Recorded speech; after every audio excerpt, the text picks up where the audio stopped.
रेगना एक बदसूरत और बेकार इंसान था जो अपने पूरे परिवार को ड्रैगन्स के हाथों खो चुका था। इस हादसे ने उसे मजबूर कर दिया कि वो दुनिया का सबसे ताकतवर ड्रैगन हंटर बनने के लिए ट्रेनिंग करे, जिसे भगवान जैसे शक्तिशाली एबिलिटीज का वरदान मिला हो। पर वीडियो में आगे बढ़ने से पहले चैनल को सब्सक्राइब जरूर से कर लेना। कहानी के स्टार्टिंग में हमें पता चलता है कि इस दुनिया में ड्रैगन शारीरिक ताकत और स्किल्स में इंसानों से कई गुना ज्यादा शक्तिशाली होता है, क्योंकि उनके खून में एक प्राचीन जादू होता है। इंसान के पास सिर्फ दो तरीके थे एक ड्रैगन को मारने के लिए, या तो उसे सीधा धूप में लाना पड़ता है या उसके दिल को सिल्वरिन से काटना पड़ता है। सिल्वरिन एक ऐसा मटेरियल था जो जब भी किसी ड्रैगन के माना से टकराता उसे तुरंत फ्रीज कर देता। इसी वजह से जिन लोगों के पास ड्रैगन से लड़ने की एबिलिटीज होती है वो ड्रैगन हंटर्स कहलाते हैं। लेकिन फिर भी ड्रैगन आसानी से शहरों पर हमला कर लेते हैं और इंसानों को मार डालते हैं। लाखों लोगों की जान गई है, जिनमें ड्रैगन हंटर्स भी शामिल थे। पूरे किंगडम में सिर्फ एक इंसान बचा होता है, रेगना। वो अकेला सर्वाइवर था। रेगना को पता चला कि अल्टीमेशिया जो ड्रैगन ब्लड लाइन का लीडर था कहाँ मिलेगा। उसने तय कर लिया कि वो उसे हराएगा और उसके हर जुल्म का बदला लेगा। उसके दिल में ड्रैगन्स के लिए सिर्फ नफरत थी, लेकिन जब उसने अल्टीमेशिया का सामना किया तो उसे बुरी तरीके से हरा दिया गया। वो कमजोर था, वो सिर्फ एक बदसूरत, अनाथ और बेकार इंसान था। उसके माँ बाप को ड्रैगन से उस वक्त खा लिया था जब वो सिर्फ 3 साल का था, और जब कुछ रिश्तेदारों ने उसे गोद लिया एक दिन बाद उन्हें भी ड्रैगन्स ने खा लिया। उसके बाद उसे एक अमीर परिवार को बेच दिया गया और कुछ महीने बाद सोचो क्या हुआ, ड्रैगन्स आए और उन्हें भी खा गए। आखिर में न सिर्फ वो बेघर हो गया बल्कि लोग उसे चिढ़ाने भी लगे। सभी कहने लगते हैं जहाँ भी रेगना जाता है वहाँ ड्रैगन्स आ जाते हैं और सबको मार देते हैं, बस उसे छोड़कर। जैसे उस पर कोई श्राप लग गया कि जिस किसी से भी वो प्यार करे या लगाव रखे उसकी मौत हो जाती है। 8 साल बाद भी ये श्राप उसका साथ था। हाँ, वो ड्रैगन ब्लड लाइन से हार गया था, लेकिन जिंदा था। जिंदा रहना भी उसके लिए एक सजा बन गया था। वो जीना नहीं चाहता था। ड्रैगन्स भी उसे मारना चाहते थे, लेकिन अल्टीमेशिया ने उन्हें रोका। वो रेगना का पास से जानती थी। कितनी बार उसने ड्रैगन्स के खिलाफ जिंदा बचकर दिखाया था। अल्टीमेशिया को लगा कि ये सब भगवान की मर्जी है, और अगर ये भगवान की मर्जी थी तो इसका एक ही मतलब हो सकता है, भगवान रेगना को अपना नया सेवक बनाना चाहता है। अल्टीमेशिया ने अपने खून से एक तलवार बनाई और उसे छेड़ दिया। उसने बताया कि अब रेगना सब कुछ भूल जाएगा, क्योंकि अब से रेगना खुद एक ड्रैगन बनने जा रहा है। रेगना दर्द से चीखने लगता है, जैसे उसका पूरा शरीर अंदर से जल रहा हो। ड्रैगन का खून उसके शरीर में खुलने लगता है, लेकिन बस यही नहीं, उसकी हर एक यादें, डर और नफरत धीरे धीरे मिटने लगती है। तभी एक चेहरा उसके दिमाग में उभरता है, लियोनिका। उसे वो उस दिन मिली थी जब लोग उसका मजाक उड़ा रहे थे। लियोनिका ने उसे बचाया था और उसके बुलीज को हराया था। उसने अपना इंट्रोडक्शन दिया, मैं हूँ लियोनिका, एक ड्रैगन हंटर, और उसे अपनी टीम में शामिल होने को कहा था। रेगना डरा हुआ था। उसे लगा कि बाकी सब की तरह वो भी मर जाएगी और वो फिर से अकेला रह जाएगा, लेकिन लियोनिका ने उसे यकीन दिलाया, मैं ड्रैगन से ज्यादा ताकतवर हूँ, मैं नहीं मरूंगी, सिर्फ कमजोर मरते हैं। रेगना को आखिरकार कोई मिल गया था जो उसके साथ जिंदा रह सके। वो दोनों साथ मिलकर ड्रैगन हंटिंग पर जाने लगे, लेकिन असल में सारा काम लियोनिका ही करती थी, क्योंकि रेगना अभी भी एक डरपोक था। उसने सालों तक इंफीरियर ड्रैगन्स को कब्जे में रखा और अपने शहर की सबसे बेहतरीन ड्रैगन हंटर बन गई। रेगना की आंखों में वो एक हीरो बन गई थी। अब रेगना को ये नहीं लगता था कि वो किसी श्राप का शिकार है, और ये सब लियोनिका की वजह से था। इसीलिए उसने अपनी जिंदगी उसकी देखभाल में लगा दी। वो अब भी एक कमजोर इंसान था, लेकिन वो चाहता था कि अपने हीरो के लिए एक काम का कमजोर इंसान बन सके। उसने चुपके से ट्रेनिंग भी शुरू कर दी थी। हालांकि उसमें ड्रैगन हंटिंग का बिल्कुल भी टैलेंट नहीं था। वो कभी भी लियोनिका जैसा नहीं बन सकते थे, लेकिन जब तक वो उसकी मदद कर सके अपने मौत से पहले, उसके लिए वही काफी था। एक दिन शहर पे एक सुपीरियर ड्रैगन ने हमला कर दिया, जिसका नाम था ग्रीमवेल्ड। लियोनिका तुरंत उसे लड़ने के लिए निकल पड़ी और रेगना भी उसके पीछे पीछे गया। उसने देखा कि लोग चारों तरफ मर रहे थे। रेगना ने ग्रीमवेल्ड को देखा, जो ब्लड मैजिक का यूज करता था, जिसे वो ब्लेड्स या फ्लेम्स में बदल सकता था। रेगना ने उस पर चुपके से हमला किया, लेकिन उसकी तलवार टकराते ही टूट गई। ग्रीमवेल्ड ने काउंटर अटैक किया ब्लड फ्लेम से और उसे नदी में फेंक दिया। ये देखकर लियोनिका बहुत गुस्से में आ गई। उसने ग्रीमवेल्ड का सामना किया क्योंकि उसने रेगना को चोट पहुंचाई थी। उसने धमकी दी कि वो उसे खत्म कर देगी। लियोनिका ने उस पर हमला किया और बहुत जोरदार तरीके से लड़ाई की, लेकिन वो इंफीरियर ड्रैगन जैसा नहीं था जो वो 1-2 बार में गिरा पाती। ग्रीमवेल्ड अपना पूरा पावर तक यूज नहीं कर रहा था, और फिर भी लियोनिका थक गई बिना उस पर कोई असर किए। वो इतना ताकतवर था कि लियोनिका ये तक सोचने लगी कि क्या वो ड्रैगन गॉड है। ये सुनकर ग्रीमवेल्ड और भी ज्यादा गुस्सा हो गया। उसने कहा कि ड्रैगन गॉड के सम्मान में उसे कंपेयर करना एक इंसल्ट है। उसने लियोनिका पर ब्लड फ्लेम से हमला किया, लेकिन लियोनिका हमेशा बैटल मोड में अलर्ट रहती थी, तो वो तुरंत बच गई। फिर ग्रीमवेल्ड उसे ड्रैगन्स के बारे में बताने लगा। उसने बताया कि वो ब्लड लाइन का 10th सीट है, यानी सबसे लोएस्ट सुपीरियर ड्रैगन। उसने ये भी बताया कि किंगडम क्यों तबाह होगा, और ये सुनकर लियोनिका हैरान रह गई। उनकी जिंदगी एक छोटी लड़की के मूड स्विंग्स पर डिपेंड कर रही थी। ड्रैगन्स के लिए यह अटैक सिर्फ एक मजाक था, क्योंकि उनके नजर में ड्रैगन हंटर्स कोई खतरा नहीं थे। इंसान उनके लिए इतने तुच्छ थे। ग्रीमवेल्ड आराम से हंसने लगा और फिर लियोनिका पर हमला किया। पर अफसोस की बात ये थी कि उसने उसे मार दिया। रेगना को नदी से बचा लिया गया था और तब तक वो होश में आ चुका था। उसने ये सब अपनी आंखों से देखा और उसकी जिंदगी हमेशा के लिए बदल गई। उसका हीरो उसके सामने मर गया था, इसलिए उसे लगा कि श्राप अब भी उसके साथ है। ग्रिमवेल ने शहर के हर एक इंसान को मार दिया, लेकिन रेगना बचा रहा। वो पूरी तरह से टूट गया था और उसके दिल में ड्रैगन्स के लिए इतनी नफरत भर गई थी कि उसने ठान लिया कि वो दुनिया के हर एक ड्रैगन को मार देगा। उसे बदला लेना था, इसलिए उसने बिना रुके सालों तक ट्रेनिंग की। वो कई बार मौत के करीब गया, लेकिन कभी रुका नहीं। उसने नए साथी बनाए, लेकिन सब एक एक करके मर गए, सिर्फ वो ही जिंदा बचा। वो हर किसी को खोता गया, लेकिन कभी रुका नहीं। उसने अपनी जिंदगी भर का दर्द सिर्फ इसीलिए नहीं सहा था कि वो अल्टिमिशिया के द्वारा ड्रैगन बनाया जाए, इसीलिए उसने वो रिचुअल रोक दिया अपने ही दिल में सिल्वरिन तलवार घुसाकर। इससे उसकी मौत हो गई। अल्टिमिशिया निराश हो गई और अपने ब्लड लाइन के साथ चली गई और ज्यादा काम करने। उसके तुरंत बाद क्रिम्सन आया, पहला ड्रैगन मोनार्क, और उसने रेगना को जिंदा कर दिया। क्रिम्सन उसके होश में आने से पहले ही चली गई। रेगना वापस ट्रेनिंग पे लग गया और इस बार और ज्यादा मेहनत से। फिर भी उसे ज्यादातर बैटल्स में हार ही मिली थी। वो अभी तक उतना ताकतवर नहीं बना था, लेकिन धीरे धीरे उसने जीतना शुरू किया और वो ऐसे जीत रहा था जैसे कभी उसने हार देखा ही नहीं था। उसने ये काम सालों तक किया। तब तक उसकी सिल्वरिन तलवार उसके शरीर के साथ पूरी तरह जुड़ गई। अब उसके अपने ही शरीर से सिल्वरिन निकलने लगा। उसने ह्यूमन लिमिट्स को पार कर दिया था और सबसे ताकतवर ड्रैगन हंटर बन गया था और अब वो ड्रैगन मोनार्क के बराबर था। अब वो इतना ताकतवर बन गया था कि वो सब कुछ और सबको बचा सकता था। लेकिन वही बात है कि बचाने के लिए भी कुछ बचा ही नहीं था।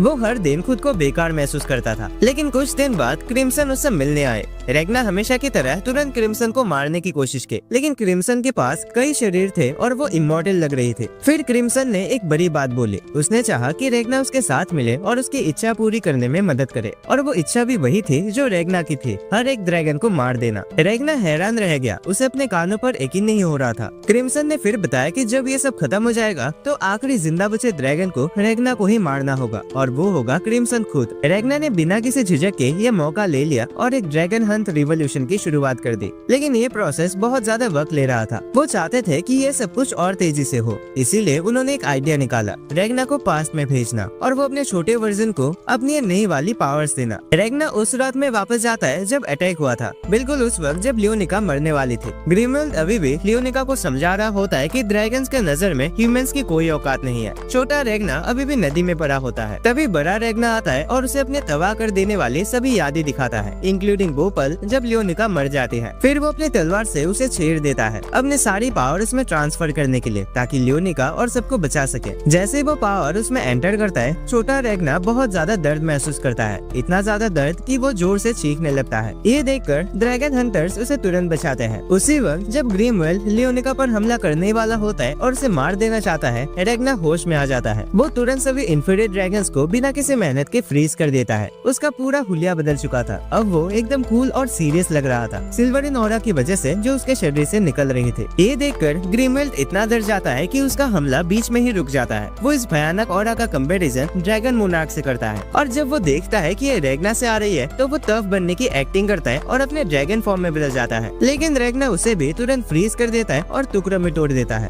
लियोनिका वही खड़ी ये सब क्रेजी पावर देख रही होती है। वो अभी भी जिंदा होते हैं, जो रेगना के लिए खुशी की बात होती है। वो भाग के उसे गले लगाता है और उसके हाथों में बेहोश हो जाता है। अगले सुबह शहर पर एक और अटैक होता है, इस बार एक फॉरेस्ट ड्रैगन तेमरुक टफ के द्वारा। रेगना अभी भी सो रहा होता है, लेकिन लियोनिका तुरंत निकल जाते हैं लोगों को बचाने के लिए। जंगल के पेड़ खत्म होने का नाम ही नहीं ले रहे थे और ऐसा लग रहा था जैसे वो जिंदा हो गए हो। वो लगातार लियोनिका पर हमला कर रहे थे। वो इतने आगे बढ़ गए कि रेगना के रूम तक पहुंच गए और उस पे भी हमला करने की कोशिश की। जब लियोनिका ने ये देखा तो वो तुरंत वापस मुड़ गई उसकी मदद करने के लिए, लेकिन कुछ और पेड़ उसके रास्ते में आ गए। लेकिन जैसे वो उस पर अटैक करने वाले थे, रेगना जाग जाता है। उसने तुरंत उन पेड़ों को फ्रीज कर दिया और तेमरुक टफ को लोकेट किया जो जंगल में कुछ मेज को खा रहा था। रेगना बिना सोचे समझे तुरंत उस पर अटैक करने निकल पड़ा, जो लियोनिका को चिंता में डाल गया। वो उसके पीछे गई, लेकिन अब रेगना इतना तेज हो चुका था कि वो उसका रफ्तार नहीं पकड़ पाए। जब रेगना तेमरुक टफ के पास पहुंचता है तो उसने उसे एक जबरदस्त ड्रॉप किक मारे, इससे पहले कि वो एक यंग मेट को निकल जाता, और उसे जंगल के उस पार उड़ा दिया। लेकिन जैसे ही रेगना उस मेट की तरफ मुड़ता है, उसे एहसास होता है कि वो मेट असल में क्रिम्सन है,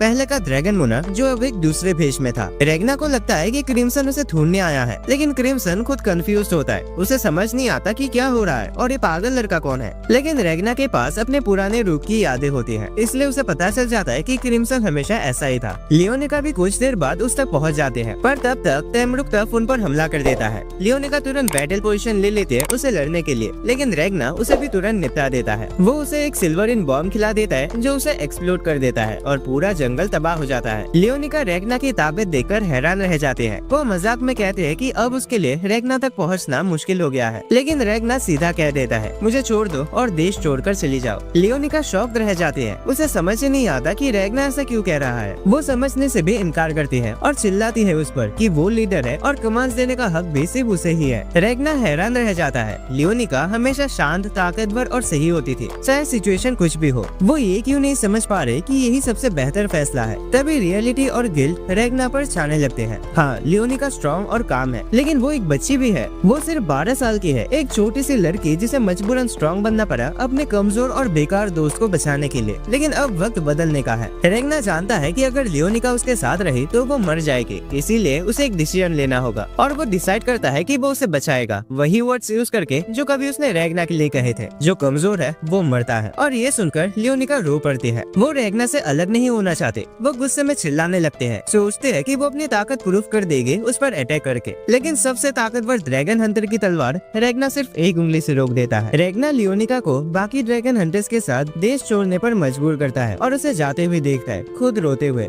जब लियोनिका देश छोड़कर चले जाते हैं, रेगना क्रिम्सन की तरफ मुड़ता है। क्रिम्सन घर जाना चाहते हैं, लेकिन रेगना बार बार कहता है कि वो पहले का ड्रैगन मोनार्क है। लेकिन ये बात उसे समझ नहीं आती क्योंकि क्रिम्सन अभी भी जिंदा है, चाहे धूप से उसका कांटेक्ट हो गया हो। रेगना उसे समझाने की कोशिश करता है। क्रिम्सन अभी तक इसीलिए नहीं मरे क्योंकि वो अब विंग्ड मोनार्क नहीं रही। क्रिम्सन इस बात को इग्नोर करता है और आगे बढ़ने लगता है। तभी अचानक रेगना गिर जाता है। उसे तेज बुखार हो जाता है, जिसकी वजह से क्रिम्सन भी रुक जाते क्योंकि रेगना ने पहले उसकी जान बचाई थी। बाद में रेगना होश में आता है और क्रिम्सन उससे पूछता है ड्रैगन्स के किंगडम डिस्ट्रॉय करने के प्लान के बारे में। रेगना समझाता है कि इसी वजह से उन्हें अभी एक्शन लेना पड़ेगा। उन्हें विंग्ड मोनार्क यानी अल्टीमेशिया को मारना होगा, जो सभी ड्रैगन्स को लीड करते हैं। क्रिम्सन को यकीन नहीं होता। उसे लगता है कि ये मजाक है, लेकिन रेगना बिल्कुल सीरियस है। वो कहता है कि उनका फ्यूचर वर्जन ये कर चुका है, इसीलिए ये अब भी पॉसिबल है। लेकिन इस बार वो और भी जल्दी करेंगे क्योंकि इस बार उन्हें क्रिम्सन मिल गया है। क्रिम्सन मुड़ के सोचता है रेगना उसके बारे में इतना सब कैसे जानता है। वो उस फ्यूचर के बारे में सोचता है जिसका रेगना बार बार जिक्र करता है, लेकिन उसके लिए तो वो फ्यूचर आया ही नहीं।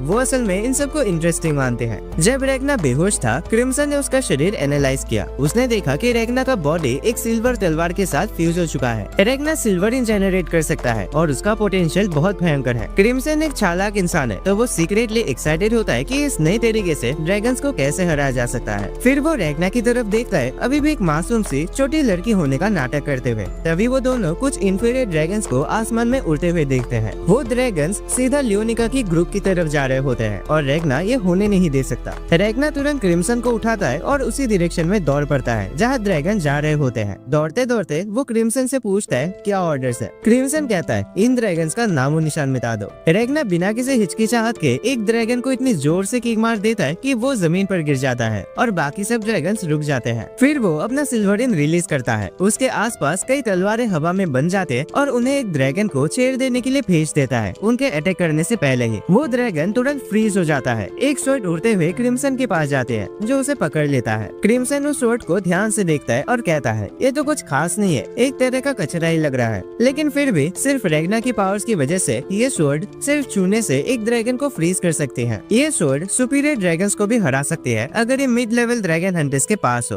क्रिम्सन तुरंत समझ जाता है कि रेगना की पावर्स उसकी सोच से भी बहुत ज्यादा गहरी है। वो सोचने लगता है अगर मेरे पास इन तलवारों का एक आर्मी हो तो मैं पूरी ड्रैगन जाति पर राज कर सकता हूँ। उसके बाद वो कुछ स्लाइम वॉमिट करते हैं और उसे ऑर्डर्स देता है। स्लाइम खुशी से ड्रैगन्स पर अटैक करता है, उन्हें पूरी तरह से लपेट कर उनके हड्डियों तक डिसॉल्व कर देता है। क्रिम्सन अब डिसाइड करता है कि वो अपनी असली आइडेंटिटी रिवील करेगा और रेगना के साथ मिलकर काम करेगा, लेकिन एक शर्त के साथ। शर्त ये है कि रेगना को एक स्पेशल पॉइजन पीना होगा जो उसे तुरंत मार देगा अगर उसने कभी धोखा दिया। क्रिम्सन असल में थोड़ा रेगना की पावर से डरा हुआ है, इसीलिए उसे गारंटी चाहिए। रेगना बिना कुछ सोचे, बिना किसी हेजिटेशन के तुरंत वो पॉइजन पी जाता है, जिसे क्रिम्सन भी हैरान रह जाता है। फिर क्रिम्सन बैठ जाता है और रेगना से बात करता है। मेरा प्लान ये है कि हम पूरी ड्रैगन जाति का सफाई करेंगे, फिर मैं ड्रैगन गॉड को भी हराऊंगा और एंड में तुम मुझे भी खत्म कर देना। अगले दिन वो दोनों आगे बढ़ने लगते हैं। थोड़ी दूर जाके उन्हें एक ग्रुप मिलता है जो कुछ इंफीरियर ड्रैगन से लड़ने की कोशिश कर रहा होता है। रेगना तुरंत उन ड्रैगन्स को खत्म कर देता है, जिसे वो पूरा ग्रुप हैरान रह जाता है। काम खत्म होने के बाद क्रिम्सन क्रिम्सन रेगना के पास आता है और कहता है, चलो अब तुम्हारा सिल्वरिन बैटल आर्ट्स एक्शन में देखते हैं। वो ग्रुप को देखना चाहता है जिसका लीडर माइकल कुछ बच्चों को संभाल रहा होता है, जिसे क्रिम्सन को सब समझ आ जाता है। वो आगे बढ़ता है और सबको तसल्ली देता है, अब तुम लोग सेफ हो क्योंकि रेगना द रीपर ने आसपास के सारे ड्रैगन्स का काम तमाम कर दिया है। फिर वो रेगना को इंट्रोड्यूस करता है। यह है रेगना, एक मास्टर ड्रैगन हंटर जिसने कई सुपीरियर ड्रैगन्स को हरा दिया है। ये बात ऑब्वियसली झूठ है, लेकिन सबको ये जानना जरूरी नहीं है और किस्मत से सब उसकी बात मान लेते हैं। वो रेगना को रीपर कहकर बुलाने लगते हैं। माइकल अपना इंट्रोडक्शन देता है और दोनों के सामने घुटनों पे बैठ जाता है, उनसे मदद मांगता है। वो चाहता है कि ये दोनों एक सुपीरियर ड्रैगन को हरा दे जो उनके शहर तोरियर पर हमला कर चुका है। उन्हें शहर से भागना पड़ा था जब अचानक एक बड़े से टॉर्नेडो ने अटैक किया। उस टॉर्नेडो को बनाया था एक विंड मैजिक वाले सुपीरियर ड्रैगन ने, जिसका नाम था डिजास्ट्रॉयस, जो विंग ब्लडलाइन की 3rd सीट है। क्रिम्सन इस ड्रैगन को जानता है और एक्सप्लेन करता है कि कैसे वो हवा का यूज करके खुद को छुपा लेता है। रेगना तुरंत मोटिवेट हो जाता है और कहता है कि वो अभी जाकर डिजास्ट्रॉयस का सामना करेगा, लेकिन उसी वक्त क्रिम्सन उसे रोक देता है और हल्का सा जमीन पर धकेल देता है। वो जानता है कि रेगना हिल नहीं सकता क्योंकि क्रिम्सन ने उसे टेम्परेरीली पैरालाइज कर दिया होता है, अपने प्लान्स में उसके इंटरफेयर करने से रोकने के लिए। क्रिम्सन फिर उस ग्रुप को कहता है कि रेगना अभी हेल्प नहीं कर सकता क्योंकि वो इंजर्ड है। तो ग्रुप वाले क्रिम्सन से हेल्प मांगते हैं। उनका कहना है कि वो अपनी हर एक चीज दे देंगे, अपने शॉर्ट्स तक भी, बस उनकी मदद करो। लेकिन क्रिम्सन मना कर देता है, इवन जब वो सब कुछ देने के लिए रेडी होते हैं। वो जानता है कि ये लोग डेस्परेट है, गिल्टी फील कर रहे हैं क्योंकि वो तोरियर से भाग आए हैं और वहाँ के लोगों को मरने के लिए छोड़ दिया है। अब उन्हें अफसोस होता है और क्रिम्सन उनकी गिल्ट और बढ़ा रहा है। वो डिटेल में बताता है कि जब ये लोग भाग रहे थे तो क्या क्या हुआ। माइकल और बर्दाश्त नहीं कर पाता, वो घुटनों पे गिर जाता है और रो कर कहता है, हाँ ये सब सच है, लेकिन मैं इतना कमजोर हूँ कि मैं कुछ नहीं कर सकता। वो पावर अगर मेरे पास होते जो रेगना और क्रिम्सन के पास है तो मैं सबको प्रोटेक्ट कर सकता। और यही बात क्रिम्सन सुनना चाहता था। वो माइकल को एक तलवार देता है, एक ऐसी पावर के रूप में जो उसे ड्रैगन्स का काम तमाम करने में मदद करेगी। माइकल बिना झिझक के तलवार ले लेता है और उसके पीछे बाकी ड्रैगन हंटर्स भी खड़े होके उसका सपोर्ट करते हैं। अब क्रिम्सन के पास एक ऐसा ग्रुप है जिसे वो लड़ाई के मैदान में कंट्रोल कर सकता है। Mission complete. वो सबको वापस टोरियर ले जाता है और एक मैजिक दरवाजे के थ्रू एक रूम में ले जाता है जहाँ बहुत सारे गन्स होते हैं। ये सबसे कूल चीज है जो उन लोगों ने कभी देखी होती है। लेकिन सबसे हैरान करने वाली चीज होती है बुलेट्स, जो सिल्वरिन से इन्फ्यूज होती है, वो भी रेगना द रीपर के द्वारा दी गई सिल्वरिन से। स्लाइम भी काफी यूजफुल साबित होता है। वो डिजास्ट्रॉयस के मूवमेंट्स ट्रैक करता है और क्रिम्सन को रिपोर्ट करता है। क्रिम्सन एक टाउन की करंट स्टेट का सिमुलेशन बनाता है जो दिखाता है कि टॉर्नेडो अभी भी एक्टिव है और कुछ सर्वाइवर्स अभी भी जिंदा है। क्रिम्सन महसूस करता है कि डिजास्ट्रॉयस सिर्फ टाइम पास कर रहा है क्योंकि उसे इस शहर को तबाह करने का ऑर्डर मिला है। फिर वो एक प्लान बनाता है। सुबह को वो ड्रैगन हंटर्स को एक मोटिवेशनल स्पीच देता है। सब मोटिवेट हो जाते हैं और रेडी हो जाते हैं उनके बैटल के लिए। वो निकल पड़ते हैं और थोड़ी देर बाद डिसेस को ढूंढ निकालते हैं। क्रिम्सन एक लाउड स्पीकर का यूज करके उसे चिढ़ाता है और विंग्ड मोनार्क अल्टिमेशिया को इंसल्ट करता है। डिसेस गुस्सा हो जाता है और भड़क उठता है क्योंकि क्रिम्सन ने अल्टिमेशिया का अपमान किया। वो इतना गुस्सा हो जाता है कि उनका पीछा करना शुरू कर देता है और यही तो क्रिम्सन चाहता था। वो गाड़ी ईस्ट की तरफ चलाता है। जैसे जैसे सूरज होराइजन पे आने लगता है वो गाड़ी की स्पीड और तेज कर देता है, लेकिन डीजस अब भी उनके पीछे है। वो उस पर रैपिड फायर करता है जिससे डीजस का टॉर्नेडो कमजोर पड़ने लगता है। थोड़ी देर बाद वो लोग एक ब्रिज के नीचे से गुजरते हैं। उसी मोमेंट में टॉर्नेडो रुक जाता है और खुल जाता है। डीजस हवा में उछलता है जैसे सूरज की रोशनी उस पर पड़ती है। वो कंफ्यूज हो जाता है, उसे पता नहीं चलता कि क्या हो रहा है। लेकिन सच ये होता है कि रेगना ने उस ब्रिज को सिल्वरिन से इन्फ्यूज कर दिया था जिससे टॉर्नेडो खत्म हो जाता है। इससे पहले कि डीजस कुछ समझ पाए, एक जायंट स्लाइम हाथ के फॉर्म में उसे पकड़ता है और उसे एक जायंट सिल्वर एरो पर चिपका देता है। डीजस कभी अपने लाइफ में इतना कंफ्यूज नहीं हुआ था। सब कुछ इतनी तेजी से हुआ कि अब डीजस ठंड से जम रहा है। वो एरो जिस पर वो चिपका हुआ है उसे 5 नाइट्स खड़े होकर पकड़े हुए हैं। वो अपनी विंड मैजिक समन करने की कोशिश करता है लेकिन कर नहीं पाता। यहाँ तक कि वो एरो को पिघला भी नहीं सकता क्योंकि उसकी मैजिक अब कमजोर हो चुकी है। नाइट्स एरो को पकड़े रखते हैं जब तक पूरा सूरज निकलकर उसे जलाने में मदद करता है। वो सिल्वरिन की ठंड और सूरज की गर्मी से दर्द में चिल्लाने लगता है। अचानक वो जमीन जहाँ एरो था किसी ताकत के कारण उखड़ जाती है और नीचे गिर जाती है। डीजस और नाइट उसके साथ ही नीचे जा गिरते हैं। एरो टूट जाता है और उसका हेड सीधा डीजस के सीने में घुस जाता है। अब वो आजाद हो जाता है और गुस्से से भर जाता है। वो एरो का हेड अपने सीने से निकालने की कोशिश करता है लेकिन उस वक्त उसकी पीठ उसके दुश्मन की तरफ होती है और ये उसकी सबसे बड़ी गलती होती है क्योंकि क्रिम्सन उसे व्हीकल से कुचल देता है और उसे टुकड़ों में तोड़ देता है। फिर उसे जला दिया जाता है। वो जलकर राख हो जाता है और उसका सर काट दिया जाता है। क्रिम्सन इस हार का पूरा क्रेडिट डीजस के अहंकार को देता है। इतना गुस्सा होने के बावजूद भी उसने फुल पावर में अटैक नहीं किया क्योंकि उसे लगा था कि उसे कभी हराया नहीं जा सकता। सकता, लेकिन उसकी यही लापरवाही सिल्वरिन और सनलाइट जितनी ही खतरनाक साबित हुई। बैटल के बाद क्रिम्सन ड्रैगन हंटर्स और सर्वाइवर्स को खाना, व्हीकल और वेपन्स देता है ताकि वो शहर छोड़ सके। जब सब निकलने वाले होते हैं, क्रिम्सन एक स्पेल कास्ट करता है जिससे सब लोग उसके बारे में भूल जाए। फिर वो मुड़कर चला जाता है। माइकल रेगना का धन्यवाद करता है उसके मदद करने के लिए और रेगना उसे और बाकी सबको ड्रैगन्स को हराने के लिए शाबाशी देता है। सब खुश हो जाते हैं। वो हाथ मिलाते हैं और ड्रैगन हंटर ग्रुप शहर से चला जाता है। बाद में क्रिम्सन अपने विच हैट से एक रेडियो निकालता है और एक अनाउंसमेंट सुनता है जो ब्रॉडकास्ट हो रहा होता है। उसमें बोला जाता है कि बॉर्डर पर ड्रैगन अटैक हो गया है और सभी लोगों को कैपिटल में रखा जाए क्योंकि वही सेफ है। किसी को भी बॉर्डर के पास जाने की इजाजत नहीं। रेगना सोचता है कि ये एक ट्रैप है।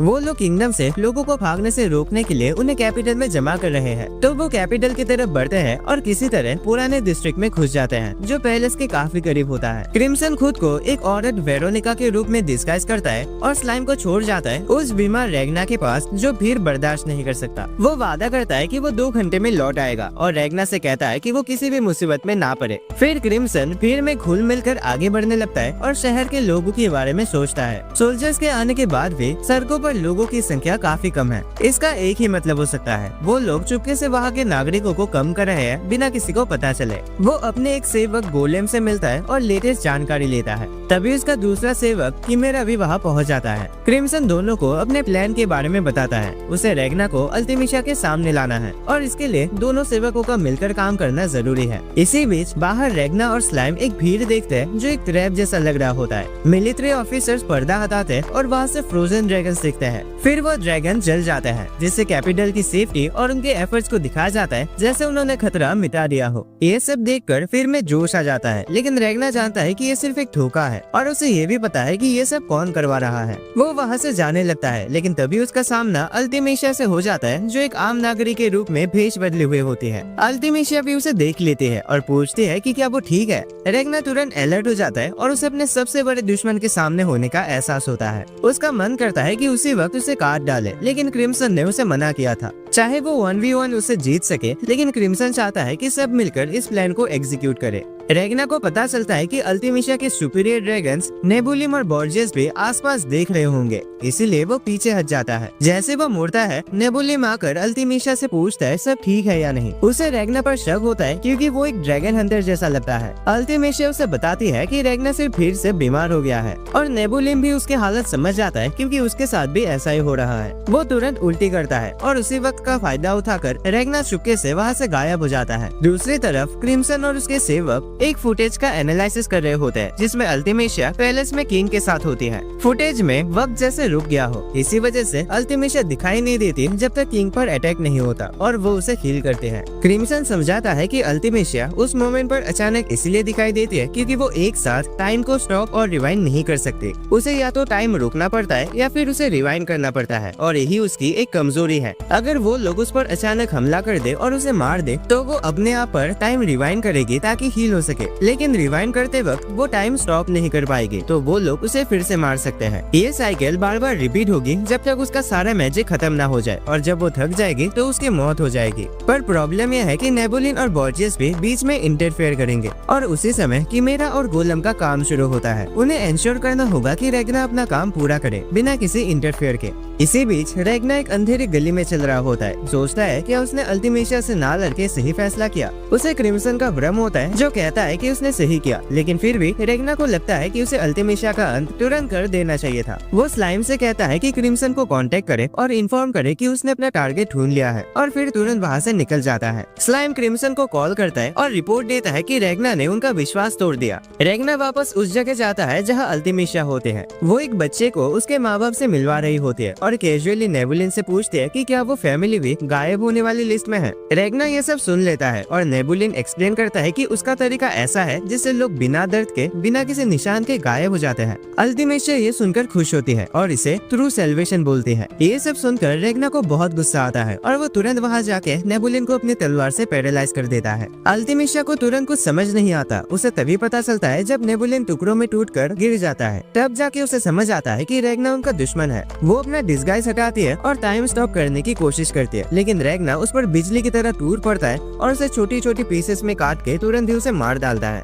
अल्टिमेशिया अपने ऊपर टाइम रिवाइंड करती है, लेकिन रेगना बिना टाइम वेस्ट किए उसे फिर से तोड़ देता है। ये साइकिल बार बार रिपीट होती है जब तक क्रिम्सन और बाकी लोग बाहर से ये सब हंगामा सुनते हैं। जब अल्टिमेशिया फिर से टाइम रिवाइंड करती है तो वो काउंटर अटैक करने की कोशिश करती है, लेकिन रेगना उसे हवा में पंच करके उड़ा देता है। वो ब्लड फ्लेम मैजिक का यूज करके रेगना पर अटैक करती है, लेकिन रेगना अपने सिल्वरिन स्वॉर्ड से उस अटैक को काट देता है और वो तलवारें अल्टिमेशिया को छेड़ डालती है। क्रिम्सन इरिटेट होता है कि रेगना ने बिना उसके परमिशन के फाइट स्टार्ट कर दी, लेकिन उसे ये देखने में इंटरेस्ट भी आता है कि रेगना अल्टिमेशिया को कितनी दूर तक ले जा सकता है। रेगना बार बार उस पर अटैक करता है, इतना ज्यादा कि अल्टिमेशिया गिनती भूल जाते हैं कि वो कितनी बार मर चुकी है। अब उसे डर लगने लगता है कि उसका वक्त खत्म हो रहा है। बॉर्जियस उसे बचाने की कोशिश करता है, लेकिन उससे पहले गोलेम उस पर अटैक कर देता है। रेगना लगातार अटैक करते रहता है, लेकिन अचानक वो मैजिक बैरियर में बंद हो जाता है जो नेबुलिन ने बनाई होती है। नेबुलिन किसी तरह से होश में आता है, लेकिन उसकी हालत बहुत खराब है। अल्टिमेशिया फिर से टाइम रिवाइंड करती है और ब्लड ड्रैगन की बैरियर का यूज करके रेगना पर अटैक करती है, लेकिन रेगना अपने सिल्वरिन की फुल पावर का यूज करके नेबुलिन की बैरियर तोड़ देता है। नेबुलिन बैरियर को मजबूत बनाने की कोशिश करता है, लेकिन तभी स्लाइम उसके पास आके उसे निगल जाता है, जिससे रेगना फ्री हो जाता है। अल्टिमेशिया अब अपने आप को पूरी तरह से हील कर चुकी होती है और थोड़ी शांत भी होती है, लेकिन रेगना ब्लड बैरियर से भी निकल आता है। वो तुरंत उस पर दोबारा अटैक करता है इससे पहले कि वो टाइम स्टॉप कर सके, लेकिन अल्टिमेशिया तुरंत टाइम रिवाइंड कर लेती है। इस मोमेंट पे वो फर्स्ट सी ड्रैगन वोल्ते कामुई को याद करती है।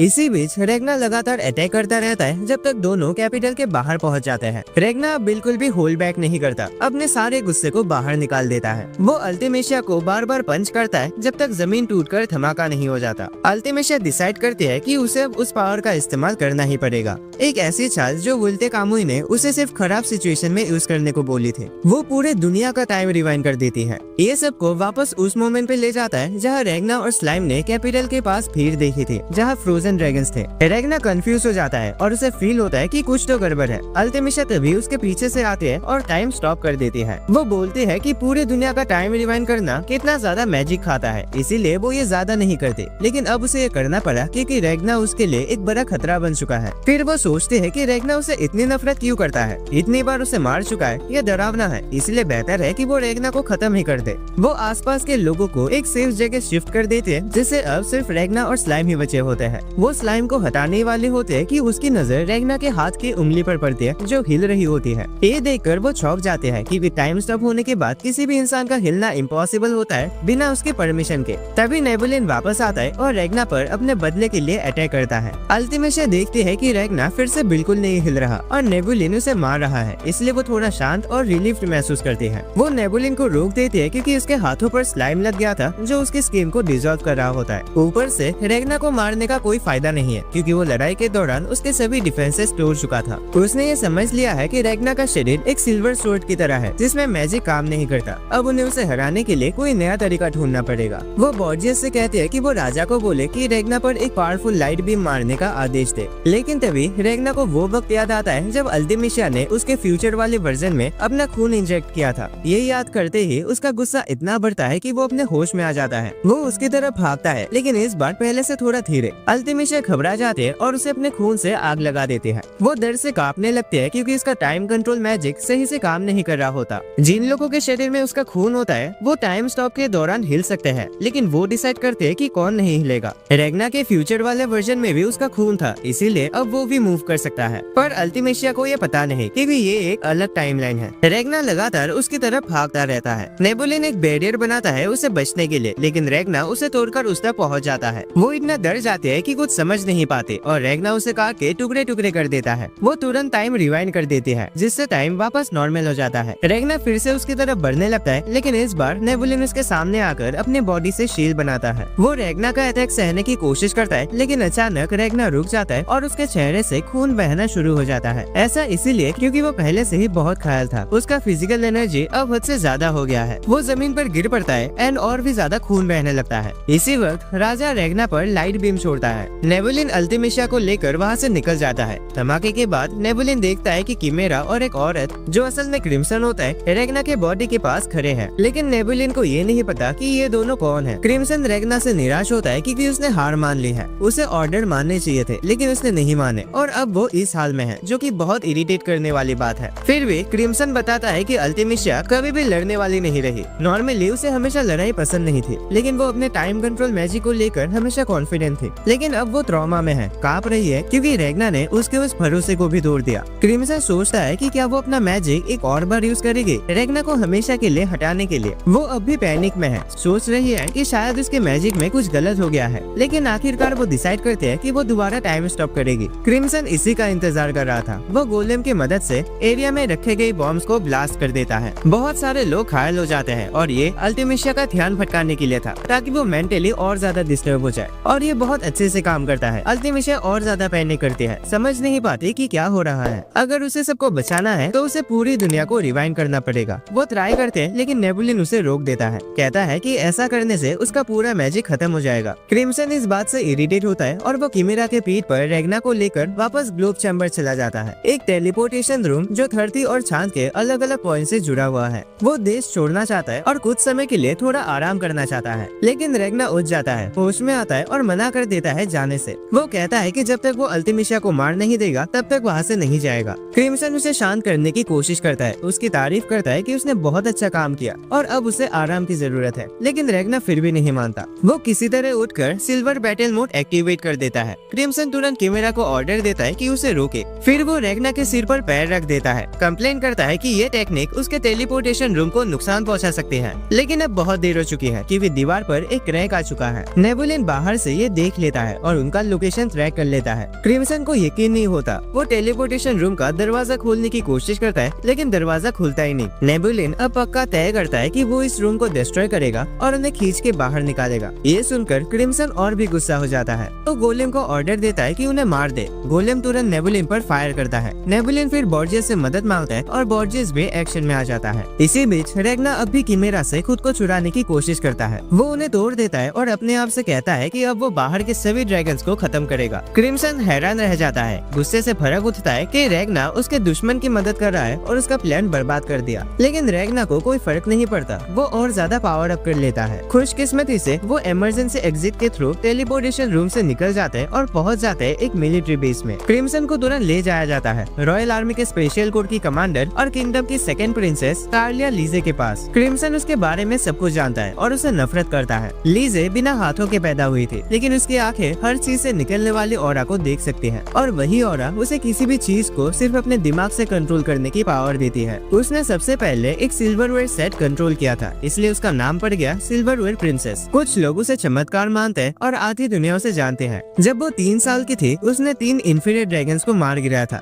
6 साल की उम्र में एक कॉम्बैट टूर्नामेंट जीता। 8 साल में एक ड्रैगन के झुंड को खत्म किया। 10 साल के बाद वो एक मास्टर सिल्वर स्मिथ बन गई जो जबरदस्त सिल्वर इक्विपमेंट्स बनाती है। अब वो 16 साल की है और एक कोर यूनिट की कमांडर है जिसमें इलाइट सोल्जर्स होते हैं जो उसके बनाए हुए इक्विपमेंट्स का यूज करते हैं। क्रिम्सन को उससे इसीलिए नफरत है क्योंकि वो तुरंत झूठ पकड़ लेती है और क्रिम्सन झूठ बोल के ही जीता है। लीजे तुरंत उस पर सवालों की बौछार करना शुरू करती है, अपने वेपन्स उस पर पॉइंट करके। वो जानना चाहते हैं कि क्रिम्सन कौन है और वह वहाँ कैसे पहुँचा। क्रिम्सन सोच समझ के जवाब देने का फैसला करता है। उसे पता है कि स्टार्लिया और उसकी यूनिट देश से टेलीपोर्ट करना चाहते हैं क्योंकि 2 सुपीरियर ड्रैगन्स उनका पीछा कर रहे हैं। इसका मतलब उनका गोल एक ही है, उन सभी को एक साथ मिलकर भागना चाहिए। क्रिम्सन उसे चकमा देना चाहता है, लेकिन उसे पता है कि स्टार्लिया इमोशंस के हिसाब से ऑरा देख सकते हैं और लोगों की ईमानदारी समझ सकती है। अगर वो थोड़ा सा सच मिला के झूठ बोले तो उसे धोखा दे सकता है। वो अपने बाएं आंख दिखाने का फैसला करता है जिससे सब लोग हैरान हो जाते हैं। वो अपना इंट्रोडक्शन देता है, मैं हूँ क्रिस विस, एक मैजिशियन। बड़े बड़े जादूगर कभी कभी इंसानों जैसे नहीं दिखाई देते और इस यूनिट में ऑलरेडी एक मैजिशियन है, तो उसका ड्रैगन है उन्हें विश्वास दिलाएगा। वो कहता है कि उसे अपना राज छुपाने की जरूरत नहीं है क्योंकि अगर स्टार्लिया के इंस्टिंक्ट्स को लगा कि वो दोषी है तो वो उसे तुरंत पकड़ लेगी। स्टार्लिया उसे एक बड़ा तलवार देती है जिससे क्रिम्सन हैरान हो जाता है। वो हमेशा उन लोगों को वेपन्स देते हैं जो उसे पसंद होते हैं और उसे क्रिम्सन पसंद आया क्योंकि वो झूठ बोलता है। क्रिम्सन तलवार उठाता है लेकिन स्टार्लिया उसे तुरंत उसके हाथों से छीन लेती है। पर यह सब एक चाल थी। उसने क्रिम्सन को तलवार इसलिए छूने दिया क्योंकि वो सिल्वर का इस्तेमाल करके लोगों की असली नेचर देख सकती है। एक इंसान का असली स्वभाव उसके जिंदगी का वो हर एक पल होता है जो उसने जिया है, और क्रिम्सन का असली रूप एक अंधेरा है जिसमें मौत छुपी है। वो तुरंत सबको आदेश देते हैं कि तलवारें निकाल लो और क्रिम्सन पर कैपिटल में हुए एक्सप्लोजन्स का दोष लगाते हैं। क्रिम्सन समझाने की कोशिश करता है लेकिन स्टार्लिया उसे एक भी मौका नहीं देती। वो यूनिट की मैजिशियन फू की तरफ मुड़ता है और उसे मदद मांगता है, लेकिन फू मना कर देता है क्योंकि वो अपने कमांडर की बात बिना सवाल के मानता है। स्टालिया अपने तलवार क्रिम्सन पर फेंकती है जिससे वो डर के मारे चीख उठता है, लेकिन असलियत में उसे फर्क नहीं पड़ता। अगर स्टालिया उसे मार दे वो वैसे भी नहीं मरेगा। वो तो इस मौके का फायदा उठा के बेस में छुप जाएगा और रेगना के साथ भाग जाएगा। पर तभी अचानक रेगना वहां आ जाता है और तलवार को रोक देता है। कहता है कि सिर्फ उसे ही हक है क्रिम्सन को मारने का। स्टालिया के होश उड़ जाते हैं उसे वहां देखकर। रेगना को शक होता है कि क्रिम्सन ने कुछ किया है, लेकिन इस बार शायद वही विक्टिम है। बाकी सब लोग हैरान हो जाते हैं कि रेगना आखिर अंदर आया कैसे।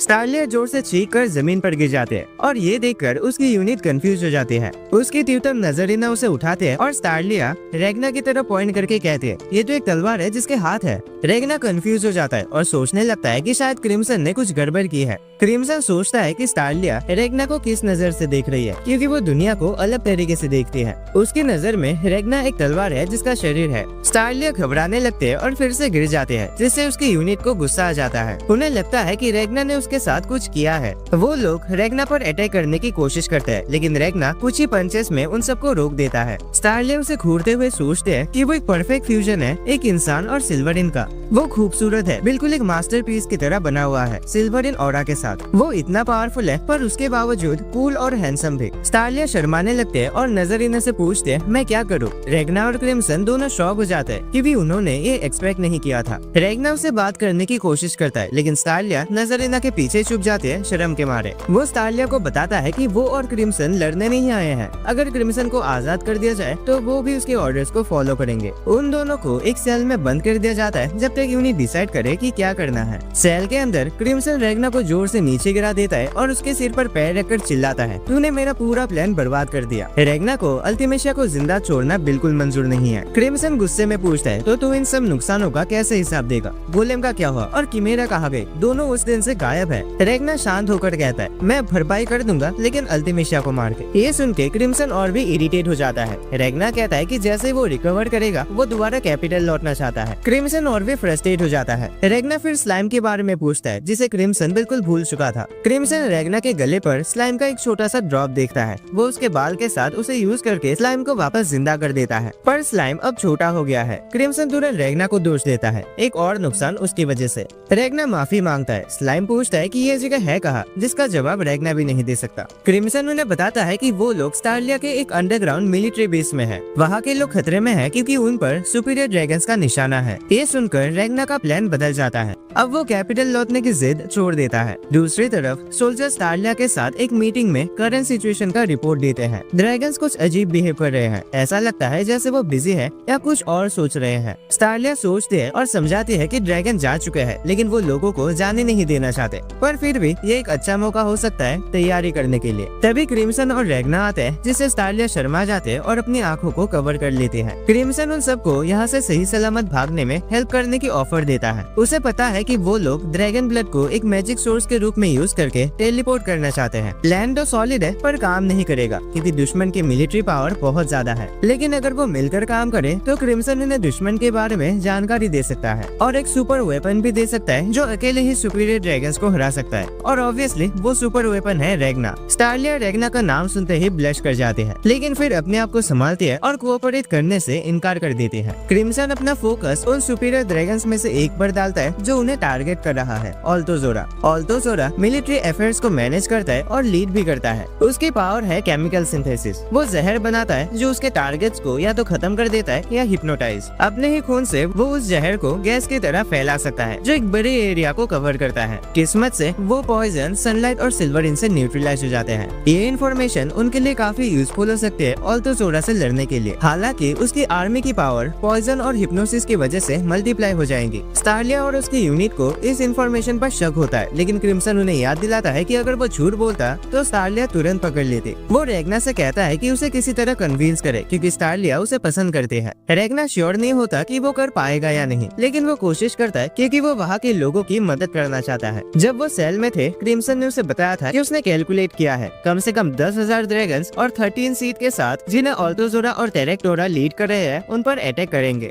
बेस में सिर्फ 2,000 लोग हैं, जिसमें सोल्जर्स और नागरिक दोनों शामिल है। इसका मतलब है कि सब लोग मारे जाएंगे। क्रिम्सन ने उससे कहा था कि फिलहाल के लिए अल्टिमेशिया को भूल जाए ताकि वो देश से निकल सके। वो सब कुछ यूज करेगा, यहाँ तक कि रेगना को भी, ताकि सब लोग सरवाइव कर सके। रेगना स्टार्लिया को कन्विंस कर लेता है कि चाहे क्रिम्सन कितना भी खतरनाक हो, उसे ड्रैगन से ज्यादा नफरत किसी और से नहीं है, इसीलिए उसने उसके साथ टीम बनाई है। और क्योंकि वो दुनिया का सबसे बेस्ट ड्रैगन हंटर है, वो चाहता है कि स्टार्लिया उसका इस्तेमाल करे। स्टार्लिया इतनी खुश हो जाती है कि उसका पहला प्यार उसे कह रहा है कि उसका यूज करे, लेकिन वो शांत रहते हैं और काम करने के लिए हाँ करते हैं। क्रिम्सन इस फैसले से खुश होता है और चाहता है कि वो इस प्लान को अपने हिसाब से मॉडिफाई करे। स्टार्लिया को उसमें कोई इंटरेस्ट नहीं होता, उसके लिए वो सिर्फ एक इंफॉर्मेशन की दुकान है। वो कहते हैं कि वो सिर्फ जानकारी दे, बाकी सब वो खुद संभाल लेगी। क्रिम्सन हाँ बोलता है और उसे चेतावनी देता है कि गड़बड़ मत कर देना। फिर क्रिम्सन उसे समझाता है कि ड्रैगन्स ने अचानक से अपनी एक्टिविटी रोक दी थी क्योंकि उसने और रेगना ने कैपिटल में अल्टिमेशिया से लड़ाई की थी। शायद इसी वजह से वो सब यहाँ पर आ गए हैं। उसी वक्त वापस कैपिटल में विल्टे कामुई अल्टिमेशिया को माइकल का कटा हुआ सर दिखाता है। वही माइकल जिसके बारे में कहा जा रहा था कि उसने डिजास्ट्रॉयस को हराया था। विल्टे कामुई ने माइकल को ढूंढ निकाला और उसे मार दिया, पर मरने से पहले माइकल ने कहा था कि रीपर उसके लिए जरूर आएगा। बेस में रेगना की पावर टेस्ट की जा रही होती है। वो एक तलवार में सिल्वरिन इन्फ्यूज करता है और आइजैक उसे टेस्ट करता है स्टार्लिया के स्वॉर्ड को काटकर। वो तलवार उस स्वॉर्ड को आधा काट देती है, जिसे देखकर सभी लोग इम्प्रेस हो जाते हैं। रेगना समझाता है कि ये इफेक्ट ज्यादा देर तक नहीं चलेगा क्योंकि तलवारें वक्त के साथ खराब हो जाती है, लेकिन स्टार्लिया की तलवारें हाई क्वालिटी की हैं, इसलिए टेंशन की कोई बात नहीं। स्टार्लिया डिसाइड करते है कि सब वेपन्स में रेगना का सिल्वरिन इन्फ्यूज करवा जाए। यहाँ टेलीपोर्टेशन रूम में फू और उसकी टीम को मैजिक सर्कल्स और जरूरी मैजिक की क्वांटिटी हैंडल करने में दिक्कत हो रही थी। सिर्फ एक आदमी को टेलीपोर्ट करने के लिए उन्हें 15 से ज्यादा इंफीरियर ड्रैगन्स का खून चाहिए। चाहे वो सब ड्रैगन्स को मार भी दे जो उन पे अटैक करने वाले हैं, तब भी 2000 लोगों के लिए काफी नहीं होगा। उन्हें और एक्सपेरिमेंट्स करने होंगे, लेकिन अभी टाइम नहीं है। तभी क्रिम्सन आता है और मदद करने का फैसला करता है। वो उस पर भरोसा नहीं करता, लेकिन वो मना भी नहीं कर सकता। इसी बीच स्टार्लिया रेगना से अकेले में बात करती है। वो उसे अपने स्टोरेज से 3 तलवारें देते हैं क्योंकि उसके पास स्पेशल स्वॉर्ड बनाने का वक्त नहीं है। फिर वो रेगना से कहते हैं कि बैटल के बाद वो सोलेरियंस ज्वाइन करना चाहते हैं और एक ड्रैगन्स करेज बनना चाहते हैं। उसे पता है कि जब वो लोग यहाँ से भाग जाएंगे तो वो 1000 से ज्यादा लोगों का ख्याल नहीं रख पाएंगे। अगर वो सोलेरियन ज्वाइन करते हैं तो वो लोग उसके लोगों को प्रोटेक्ट करेंगे, लेकिन वो बैटल में मर भी सकते हैं। और अगर ऐसा होता है तो वो चाहते हैं कि रेगना उसकी जगह सोलेरियन ज्वाइन करे और उसके लोगों की मदद करे। वो उसे रिक्वेस्ट करते हैं, लेकिन अफसोस रेगना मना कर देता है क्योंकि उसे सोलेरियंस पसंद नहीं। वो कहता है कि स्टार्लिया को ऐसा नहीं लगना चाहिए कि उसकी मौत तय है, लेकिन स्टार्लिया समझाती है कि जब से ये वार शुरू हुई है उसकी सेंसेस कह रही है कि उसकी किस्मत में मरना लिखा है। फिर वो थोड़ा पॉजिटिव हो जाते हैं और रेगना को याद दिलाती है कि उसने खुद कहा था कि उसे यूज करे। इसका मतलब है कि अब वो उसका सबऑर्डिनेट है और एक सबऑर्डिनेट को अपने लीडर के ऑर्डर्स मानने चाहिए। ये सुनकर रेगना इम्प्रेस हो जाता है। वो कभी भी बैटल के दौरान मरने के बारे में नहीं सोचता, और जब सोचता भी है तो लगता है कि ठीक है अगर हो गया तो। लेकिन स्टार्लिया पूरी तरह से सभी सिचुएशन के लिए तैयार है, जो उसे रेगना से भी ज्यादा कैपेबल बनाता है। उसकी विल पावर इतनी जबरदस्त है कि वो चमक उठती है और रेगना को लियोनी का याद आती है। यही वो लोग हैं जिन्हें रेगना हमेशा जिंदा देखना चाहता है। वो डिसाइड करता है कि अपने पावर्स तीनों स्वर्ड्स में ट्रांसफर करेगा और स्टार्लिया से कहता है कि तुम ड्रैगन्स करेज बन जाओ क्योंकि मैं तुम्हें प्रोटेक्ट करूंगा। सूरज ढलने लगता है और स्टार्लिया का यूनिट एनिमी का इंतजार करता है। जैसे ही सूरज ढलता है ऑल्टोजोरा दिखाई देता है और बेस पर अटैक करना शुरू करता है जमीन से निकलने वाली टेंटिकल से। उसने स्टार्लिया के जमीन में सेट किए गए बैरियर्स तोड़ दिए होते हैं, लेकिन बेस इतना स्ट्रॉन्ग है कि वो उसे झेल सकता है। लेकिन उसी वक्त टेरेक्टोरा आसमान से आता है और सीधा बेस पर गिरता है। स्टार्लिया को तुरंत क्रिम्सन का दिया गया एक टिप याद आता है जो इस अटैक को काउंटर करने के लिए था। उस हमले का डैमेज बहुत कम होता है और टेरेक्टोरा काफी दूर उछल जाता है, जिसे देखकर ऑल्टोजोरा हैरान रह जाता है। टेरेक्टोरा उसे बताता है कि उसका अटैक काउंटर हो गया जैसे ही वो बेस से टकराने वाला था। असल में ये सब रेगना ने किया था। वो उस जगह खड़ा होता है जहाँ टेरेक्टोरा गिरा था। हाथ में 2 स्वर्ड्स होते हैं जो इतने सिल्वरिन से भरे होते हैं कि चमक रहे होते हैं। ऑल्टोजोरा सोचता है कि क्या यही रीपर है, लेकिन टेरेक्टोरा कहती है कि ये सिल्वरिन उसके बॉडी से नहीं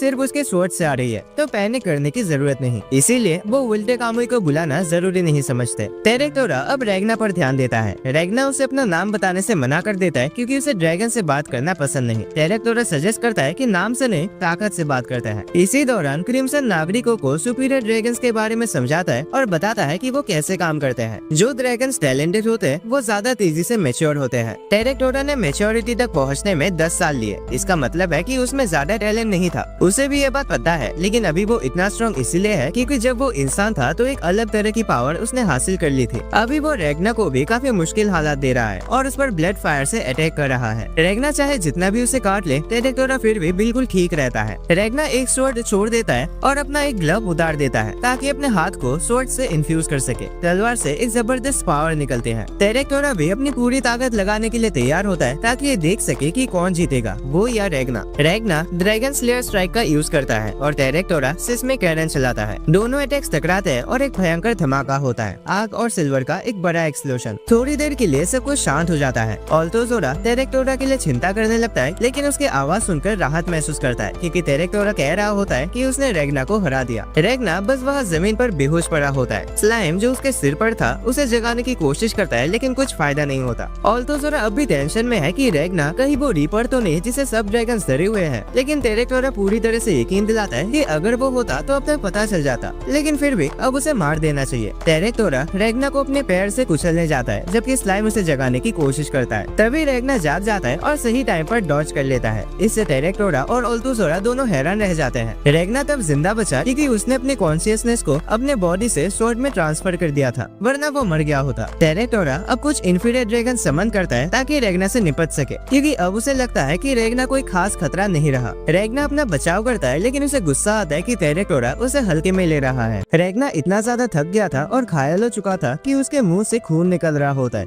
लेकिन फिर भी वो टेरेक्टोरा से लड़ना चाहता है जो अब जा रहा होता है। रेगना उसे रोकने की कोशिश करता है क्योंकि उनका तो ताकत के जरिए बात करने का एग्रीमेंट था ना। टेरेक्टोरा जानता है कि अब काफी बात हो चुकी है। उसे समझ आ गया है कि रेगना उसे ज्यादा स्ट्रॉन्ग है। अगर उसका तलवार उसकी पावर को झेल पाता तो वो जीत गया होता। ऑल्टोजोरा टेरेक्टोरा को ऑर्डर देता है कि वो सीधा स्टारलिया के पास जाए और अपने कैनन से उस पर अटैक करे। रेगना अब भी हार नहीं मानता और उसे रोकने की कोशिश करता है, लेकिन इन्फीरियर ड्रैगन्स का अटैक रुकता ही नहीं। रेगना इतना थक चुका होता है, घायल होता है और घुटनों पे होता है, लेकिन ड्रैगन्स रुकने का नाम ही नहीं ले रहे हैं। तभी शिन वहाँ पहुँचता है, उसे बचाता है और डांटने लगता है कि वो इन्फीरियर ड्रैगन से हारा कैसे। गार्म भी वहाँ आ जाता है, जिसे देखकर रेगना पूछता है कि वो बेस की सुरक्षा क्यों नहीं कर रहे। तभी और भी ज्यादा ड्रैगन्स उन पर हमला करते हैं और ये लोग उनसे तेजी से निपट लेते हैं। गार्म समझाता है कि बेस के ज्यादातर एंट्रेंसेस अब ब्लॉक हो चुके हैं। आइजैक की स्क्वाड उस एक बचे हुए एंट्रेंस को गार्ड कर रहा है जो अभी भी खुला है, और स्टारलिया 200 सोल्जर्स के साथ मिलकर लड़ रही है। शिन और गार्म सिर्फ रेगना की मदद करने आए हैं, लेकिन रेगना को लगता है कि उसे किसी की जरूरत नहीं है। ये सुनकर शिन गुस्से से पागल हो जाता है, खासकर जब रेगना ये कहता है कि उसे कोई नहीं मार सकता, इसीलिए उसे अकेले लड़ने दो। अचानक रेगना एक ड्रैगन के पीठ से फिसल जाता है और गिर पड़ता है।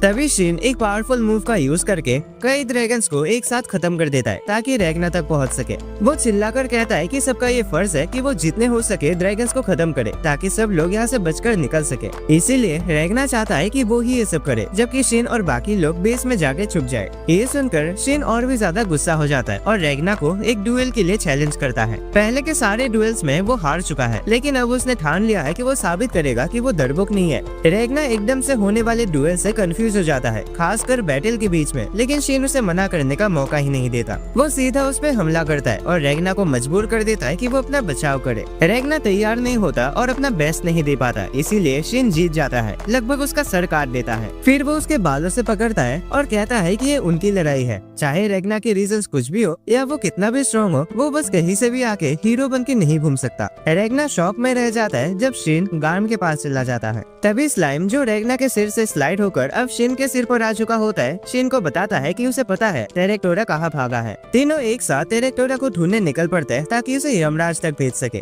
इसी दौरान स्टारलिया अपने बैरियर राज का यूज करके एक केज बनाती है। उसे ऑल्टोजोरा ने डार्क फॉरेस्ट में फंसा के ले आया था ताकि उस पर फायदा ले सके, लेकिन स्टारलिया कॉन्फिडेंट होती है कि वो पूरे जंगल को अपने टेरिटोरी में बदल सकती है। उसे लगता है कि वो ये कर सकती है क्योंकि मैजिक सर्कल लगभग रेडी है। अब बस उन्हें ड्रैगन्स को मारना है और जिंदा रहना है जब तक टेलीपोर्टेशन का प्रोसेस कंप्लीट नहीं हो जाता। लेकिन बदकिस्मती से ऑल्टोजोरा को उनका प्लान समझ आ गया होता है। उसे पता चल गया है कि वो ड्रैगन्स की मैजिक का यूज करके टेलीपोर्ट करने वाले हैं। स्टारलिया जंगल को स्कैन करती है क्योंकि वो सब कुछ ऑरा के जरिए देख सकती है। उसे ड्रैगन्स काफी इजीली ब्लैक कलर जैसे दिखते हैं, लेकिन जंगल में अंधेरा होने के कारण उसे अच्छे से नहीं दिख रहा कि वो क्या कर रहे हैं। लेकिन उसे एक ज़ॉम्बी का झुंड दिखाई देता है जो ऑल्टोजोरा ने बनाए होते हैं। वो सब इनोसेंट लोग होते हैं जो उनका वक्त बर्बाद करने के लिए भेजे गए हैं। ऑल्टोजोरा ने ये भी अंदाजा लगाया होता है कि उनका मैजिक सर्कल एरिया में एक साथ सबको टेलीपोर्ट करेगा, इसीलिए वो उनके नंबर्स डबल कर देता है ताकि उन्हें दुगना मेहनत करनी पड़े ड्रैगन मैजिक को कलेक्ट करने के लिए। स्टारलिया फ्रस्ट्रेटेड हो जाते हैं और अपनी टीम को ऑर्डर देते हैं कि जंगल में किसी भी एबनॉर्मेलिटी पे नजर रखे और अटैक करे, लेकिन उसके बोलने से पहले ही उन पे ऊपर से हमला हो जाता है। फिर भी वो एक पावरफुल बैरियर से अटैक को ब्लॉक कर लेती है। अब लो और मिड लेवल के कई एक्सपीरियंस ड्रैगन ऐसे कुछ अटैक्स कर रहे होते हैं जो उनके सुपीरियर क्रिएटर से लिए गए हैं। इसका मतलब है कि ये ड्रैगन्स सुपीरियर ड्रैगन्स के बराबर पावरफुल बन चुके होते हैं और ऐसे 40 ड्रैगन्स वहाँ होते हैं। स्टाइलिया सिचुएशन को कंट्रोल में लेने की कोशिश करते हैं और अपने स्क्वाड को डायरेक्शन देती है कि कैसे लड़ना है, लेकिन सब कुछ काफी चैलेंजिंग बन जाता है। इसी बीच ऑल्टोज़ोरा देखता है कि ड्रैगन की मैजिक टेलीपोर्टेशन टीम द्वारा एब्जॉर्ब की जा रही है। मैजिक सर्कल लगभग 2 किलोमीटर बड़ा होता है, जो किसी अंडर डेवलप कंट्री जैसे लीजे के लिए काफी बड़ा होता है। ऑल्टोज़ोरा सोचता है कि और कौन इसमें शामिल हो सकता है और तभी उसे नेबुलियम की वो बात याद आती है। वो औरत जो कुछ दिन पहले रेगना के बॉडी के पास थी, उसने नेबुलियम से भी ज्यादा पावरफुल मैजिक बैरियर का यूज किया था। हो सकता है कि वो भी इस प्लान में शामिल हो। हालांकि ऑल्टोज़ोरा को पूरा भरोसा होता है कि वो लोग जीत सकते हैं, फिर भी उसे ये डर लगता है कि कुछ ऐसी चीजें भी हो सकती है जो हार की संभावना बढ़ा सकती है। लेकिन ये सब तब तक मैटर नहीं करता जब तक वो स्टार्लिया को पकड़ नहीं लेते। शायद अगर वो सेल्फिश हो गए तो वो अकेले ही टेलीपोर्ट कर जाए और इसे रोकने के लिए ऑल्टोज़ोरा को बेस के मैजिक सर्कल का कंट्रोल लेना होगा। दूसरी तरफ आइजैक बेस की रक्षा करने में परेशान हो जाता है। उसके फ्रंटलाइन के सोल्जर्स अचानक से एलिमिनेट हो जाते हैं और उसे समझ नहीं आता कि ये कैसे हुआ। वो कंफ्यूज होता है लेकिन जानता है कि ये किसी पावरफुल ड्रैगन का ही काम है। एक मैच्योर ड्रैगन अचानक से वहाँ आता है और बैरियर गायब हो जाता है। कई सोल्जर्स तुरंत मर जाते हैं। ड्रैगन धीरे धीरे बेस की तरफ बढ़ने लगता है, जिससे आइजैक अपनी स्क्वाड को पीछे हटने का ऑर्डर देता है जब तक फायरिंग स्क्वाड कवर दे रही हो। ये एक मैच्योर ड्रैगन है जो मैजिक का यूज कर सकता है। क्रिम्सन ने कभी कहा था कि अगर अल्टीमेशिया टाइम कंट्रोल कर सकते हैं तो शायद कुछ और मैच्योर ड्रैगन्स भी सेम एबिलिटी रखते हो। आइजैक फाइट के लिए तैयार होता है। फायरिंग स्क्वाड ड्रैगन पर गोलियां बरसाती है, लेकिन ड्रैगन टाइम स्टॉप कर देता है और पावरफुल एनर्जी रिलीज करता है, जिससे और सोल्जर्स मर जाते हैं और आइजैक नीचे गिर जाता है। वो कंफ्यूज होता है क्योंकि उसे समझ नहीं आता कि इस तरह के पावरफुल अटैक को कैसे ब्लॉक करे जो उसके क्षमता के बाहर हो। लेकिन फिर वो खुद को मोटिवेट करता है, अपनी तलवारें उठाता है और ड्रैगन की तरफ भागता है। शायद ड्रैगन के पास कोई कमजोरी हो, जैसे टाइम स्टॉप का लिमिट या कोई कूल डाउन पीरियड, पर जो भी हो उसे अभी कुछ करना होगा जब तक टाइम नॉर्मल है। ड्रैगन फिर से एक एनर्जी वेव छोड़ता है, लेकिन आइजैक इस पर उसे ब्लॉक करता है और ड्रैगन के कंधे को थोड़ा सा डैमेज दे देता है। ड्रैगन पीछे जंप करता है और फिर से टाइम स्टॉप करने की कोशिश करता है, पर तभी क्रिम्सन आ जाता है। ड्रैगन क्रिम्सन को अल्टीमेशिया समझ लेता है और कंफ्यूज हो जाता है। क्रिम्सन एक बॉल उस पर फेंकता है जो उसे और ज्यादा कंफ्यूज कर देता है। ड्रैगन श्योर नहीं होता कि उसे बॉल को पकड़ना चाहिए या नहीं, इसीलिए वो टाइम स्टॉप कर देता है। जैसे ही टाइम स्टॉप होता है वो बॉल एक्टिवेट हो जाता है, एक फ्लैश ग्रेनेड जैसे एक्सप्लोड करता है और धूप जैसा चमकदार रोशनी रिलीज करता है। ड्रैगन जलने लगता है और दर्द से चीखने लगता है जब तक वो राख में बदल नहीं जाता। उसके बाद टाइम फिर से नॉर्मल हो जाता है। आइजैक और बाकी लोग उस धूप के असर से परेशान होते हैं। क्रिम्सन उन्हें बताता है कि उसने ड्रैगन को मार दिया है और समझाता है कि उसका फ्लैश ग्रेनेड बॉल कैसे काम करता है। वो बॉल धूप स्टोर कर सकता है और आमतौर पर 1 सेकंड से भी कम के लिए रोशनी रिलीज करता है, लेकिन क्योंकि वो सिर्फ तब एक्टिवेट होता है जब टाइम स्टॉप होता है, इस वजह से वो रोशनी ज्यादा देर तक चलता है। ड्रैगन दर्द के कारण कंफ्यूज हो जाता है और कुछ करने में नाकाम हो जाता है, सिर्फ जलता रहता है। तभी कोई बोलता है और आइजैक उस आवाज को नहीं पहचानता। वो गुस्से में पूछता है कि कौन है। क्रिम्सन बताता है कि उन 1500 नागरिकों में से एक है जो उसने रिक्रूट किया है। वो लोग भी लड़ने के लिए बेचैन थे, इसीलिए क्रिम्सन ने उन्हें हथियार दिए और उन्हें हिप्नोटाइज कर दिया। आइजैक इस बात से बहुत गुस्सा हो जाता है, लेकिन क्रिम्सन उसे और उसकी स्क्वाड को भी हिप्नोटाइज कर देता है। उसने पता लगाया कि ऑल्टोज़ोरा उनका प्लान समझ चुका है और उसे बर्बाद करने की कोशिश कर रहा है, इसलिए उसे तुरंत एक बैकअप प्लान बनाना पड़ा। अब ये हिप्नोटाइज वाला टीम ज़ॉम्बी से लड़ेंगे ताकि टेलीपोर्टेशन सर्कल वाले एरिया में लोगों की संख्या कम हो जाए। तभी सबको महसूस होता है कि विंग ब्लड लाइन का 13 सीट टेलीपोर्टेशन रूम की दीवार तोड़ने की कोशिश कर रहा है। जैसे ही वो एंटर करता है, हर तरफ से बैरियर उसे मारते हैं, जिससे वो गुस्से में चीखने लगता है। उसकी चीख पास में सो रहे फू को इरिटेट करती है। 13 सीट फू से कहता है कि अगर वो उसे मैजिक सर्कल तक ले जाए तो बदले में वो उसे एक आराम की मौत देगा, लेकिन फू का मूड नहीं है। उसका बस एक ही गोल है, ड्रैगन को पलट पलट के मारना। बैटल से पहले उसने स्टार्लिया को बताया था कि मिड लेवल और मैच्योर ड्रैगन्स का खून टेलीपोर्टेशन के लिए 100 गुना ज्यादा मैजिक देता है। 13 सीट इस काम के लिए परफेक्ट है। फू अपने नॉन ह्यूमन आर्म का पावर रिलीज करता है, ड्रैगन को हराता है और उसका सारा मैजिक एब्जॉर्ब कर लेता है। वो अपने काम से खुश होता है, लेकिन उसकी टीम उस पर हमला कर देती है और कहती है कि उसने अपने नॉन ह्यूमन आर्म का कंट्रोल खो दिया है। क्रिम्सन ये सब देख रहा होता है और फू की ताकत से इम्प्रेस हो जाता है। अब उसका इंटरेस्ट इस यूनिट में बढ़ जाता है और वो मिनिमम डैमेज के साथ उनका कंट्रोल लेना चाहता है। तभी ऑल्टोज़ोरा के कुछ टेंटेकल्स एरिया में घुस जाते हैं, लेकिन हिप्नोटाइज सिविलियंस उनका तुरंत सामना करते हैं और उन्हें हटा देते हैं। क्रिम्सन सबको कहता है अब देर मत करो, जल्दी निकल जाओ। वापस जंगल में बैटल अभी भी जारी है। स्टार्लिया और उसकी स्क्वाड पूरी तरह से थक चुकी है। हवा में उड़ते ड्रैगन्स उनके एयरफोर्स से खेल रहे हैं और उन्हें जमीन पर गिरा रहे हैं। स्टारलिया कुछ सोल्जर्स को हवा में लॉन्च करती है ताकि कुछ ड्रैगन्स के बैरियर को तोड़ सके और उन पर अटैक हो सके। एक ड्रैगन अचानक स्टारलिया के केज में घुस जाता है और उसे चोट पहुंचाता है जब वो बिल्कुल एक्सपेक्ट नहीं कर रही होती। अल्तोज़ोरा पहले से जान चुका था कि स्टारलिया फेल हो जाएगी क्योंकि वो डिसएडवांटेज में है। ऐसा इसीलिए क्योंकि उसके पास इतने बड़े लड़ाई का एक्सपीरियंस नहीं था। वो डिफेंस और ऑफेंस दोनों का कमांड ले रहे थे बिना ये समझे कि ये कितना एग्जॉस्टिंग होता है। अल्तोज़ोरा सोचता है कि अब पार्टी खत्म हो गई है, लेकिन टेरेक्टोरा उसे वार्न करता है रेग्ना, शिन और गार्म के बारे में जो उसकी तरफ आ रहे हैं। उसने अपने आर्मी का आधे से ज्यादा हिस्सा ऑलरेडी खो दिया है, लेकिन फिर भी उसे यकीन है कि अगर वो अपनी संख्या बढ़ा दे तो वो जीत सकते हैं। रेग्ना और उसके साथी टेरेक्टोरा के पास पहुंच ही नहीं पा रहे क्योंकि इन्फीडेट ड्रैगन्स लगातार बढ़ते जा रहे हैं। वो थक चुके हैं, सांस लेने का भी वक्त नहीं है और रेग्ना तो बिल्कुल मरने जैसा लग रहा है, लेकिन फिर भी वो खड़ा है, आगे बढ़ रहा है और ड्रैगन्स को काट रहा है। वो किसी भी हाल में रुक नहीं रहा। यही देखकर शिन भी मोटिवेट होता है और उसके साथ चल पड़ता है। रेग्ना अंदर ही अंदर बहुत ज्यादा दर्द में है, वो सांस नहीं ले पा रहा, उसका शरीर ठंडा हो गया है और वो सिर्फ रुकना चाहता है, लेकिन उसे पता है कि वो नहीं रुक सकता क्योंकि उसे सबको अकेले ही बचाना है। शिन ने जो उसे कहा था हीरो बनने के बारे में, वो बात उसे छुपी थी और कुछ हद तक सुकून भी दिया, लेकिन वो भी एक कमजोरी है। अचानक तीनों एक बड़े झुंड के सामने रुक जाते हैं। रेग्ना बिना कुछ सोचे तुरंत हमला करता है और सब ड्रैगन्स को काट डालता है। ये देखकर शिन और गार्म भी इम्प्रेस हो जाते हैं। हालांकि रेग्ना बिल्कुल मरे हुए जैसा लग रहा है, लेकिन फिर भी उसकी टेक्निक्स किसी तरह काम कर रहे हैं। अल्तोज़ोरा को समझ आता है कि उसने रेग्ना को अंडर एस्टिमेट किया। रेग्ना की क्रेजी हिम्मत ने उसे चौंका दिया है, लेकिन रेग्ना का मन अजीब सा महसूस करता है। ऐसा लगता है जैसे वो जल्दी ही हारने वाला है और वो ज्यादा ही डेस्परेट हो गया है, जैसा उसका फ्यूचर वर्जन था। पर ये सब ठीक है क्योंकि अब उसने ऑरा का फ्लो, सिल्वरिन और ड्रैगन्स के मैजिकल पावर्स के बारे में बहुत कुछ सीख लिया है। सिल्वरिन को मैजिक को रेजिस्ट करने के लिए बनाया गया था, इसीलिए ये किसी भी मैजिक को काट देगा और फ्रीज कर देगा। जब और ड्रैगन्स उसकी तरफ बढ़ते हैं तो रेग्ना उनके पहुंचने के कुछ सेकंड पहले ही अपने सिल्वरिन फ्रीजिंग एबिलिटी को एक्टिवेट करता है। अब उसकी ताकत उसके खुद के पावर के साथ फ्यूचर वर्जन के एक्सपीरियंस से और भी ज्यादा पावरफुल हो गई है। उसे सिर्फ अपनी इमेजिनेशन का यूज करना है और सिल्वरिन को अपनी तलवार के टिप से फ्लो होने देना है। जैसे ही वो स्विंग करता है, सिल्वरिन बाहर निकलते हैं और सभी ड्रैगन्स को एक ही बार में एलिमिनेट कर देती है अपनी तलवार से बिना उन्हें छुए। इसी बीच टेरेक्टोरा रेग्ना की जिद्दी, लगातार लड़ने वाले एटीट्यूड से इरिटेट हो जाता है। उसे चिंता होती है कि रेग्ना की जिद दूसरों को भी मोटिवेट ना कर दे, लेकिन अल्तोज़ोरा को लगता है कि इससे फर्क नहीं पड़ेगा क्योंकि स्टारलिया लगभग हार चुकी है। वो जमीन पर घायल पड़ी होती है और हिल भी नहीं पा रही होती। कुछ ड्रैगन्स उस पर हमला करने की कोशिश करते हैं, लेकिन एक सोल्जर क्रिस्टोफर उसकी मदद के लिए आ जाता है। स्टारलिया उससे कहती है कि नॉर्थ वेस्ट की तरफ जाओ, तो वो उसे उठाता है और उस डायरेक्शन में निकल जाता है।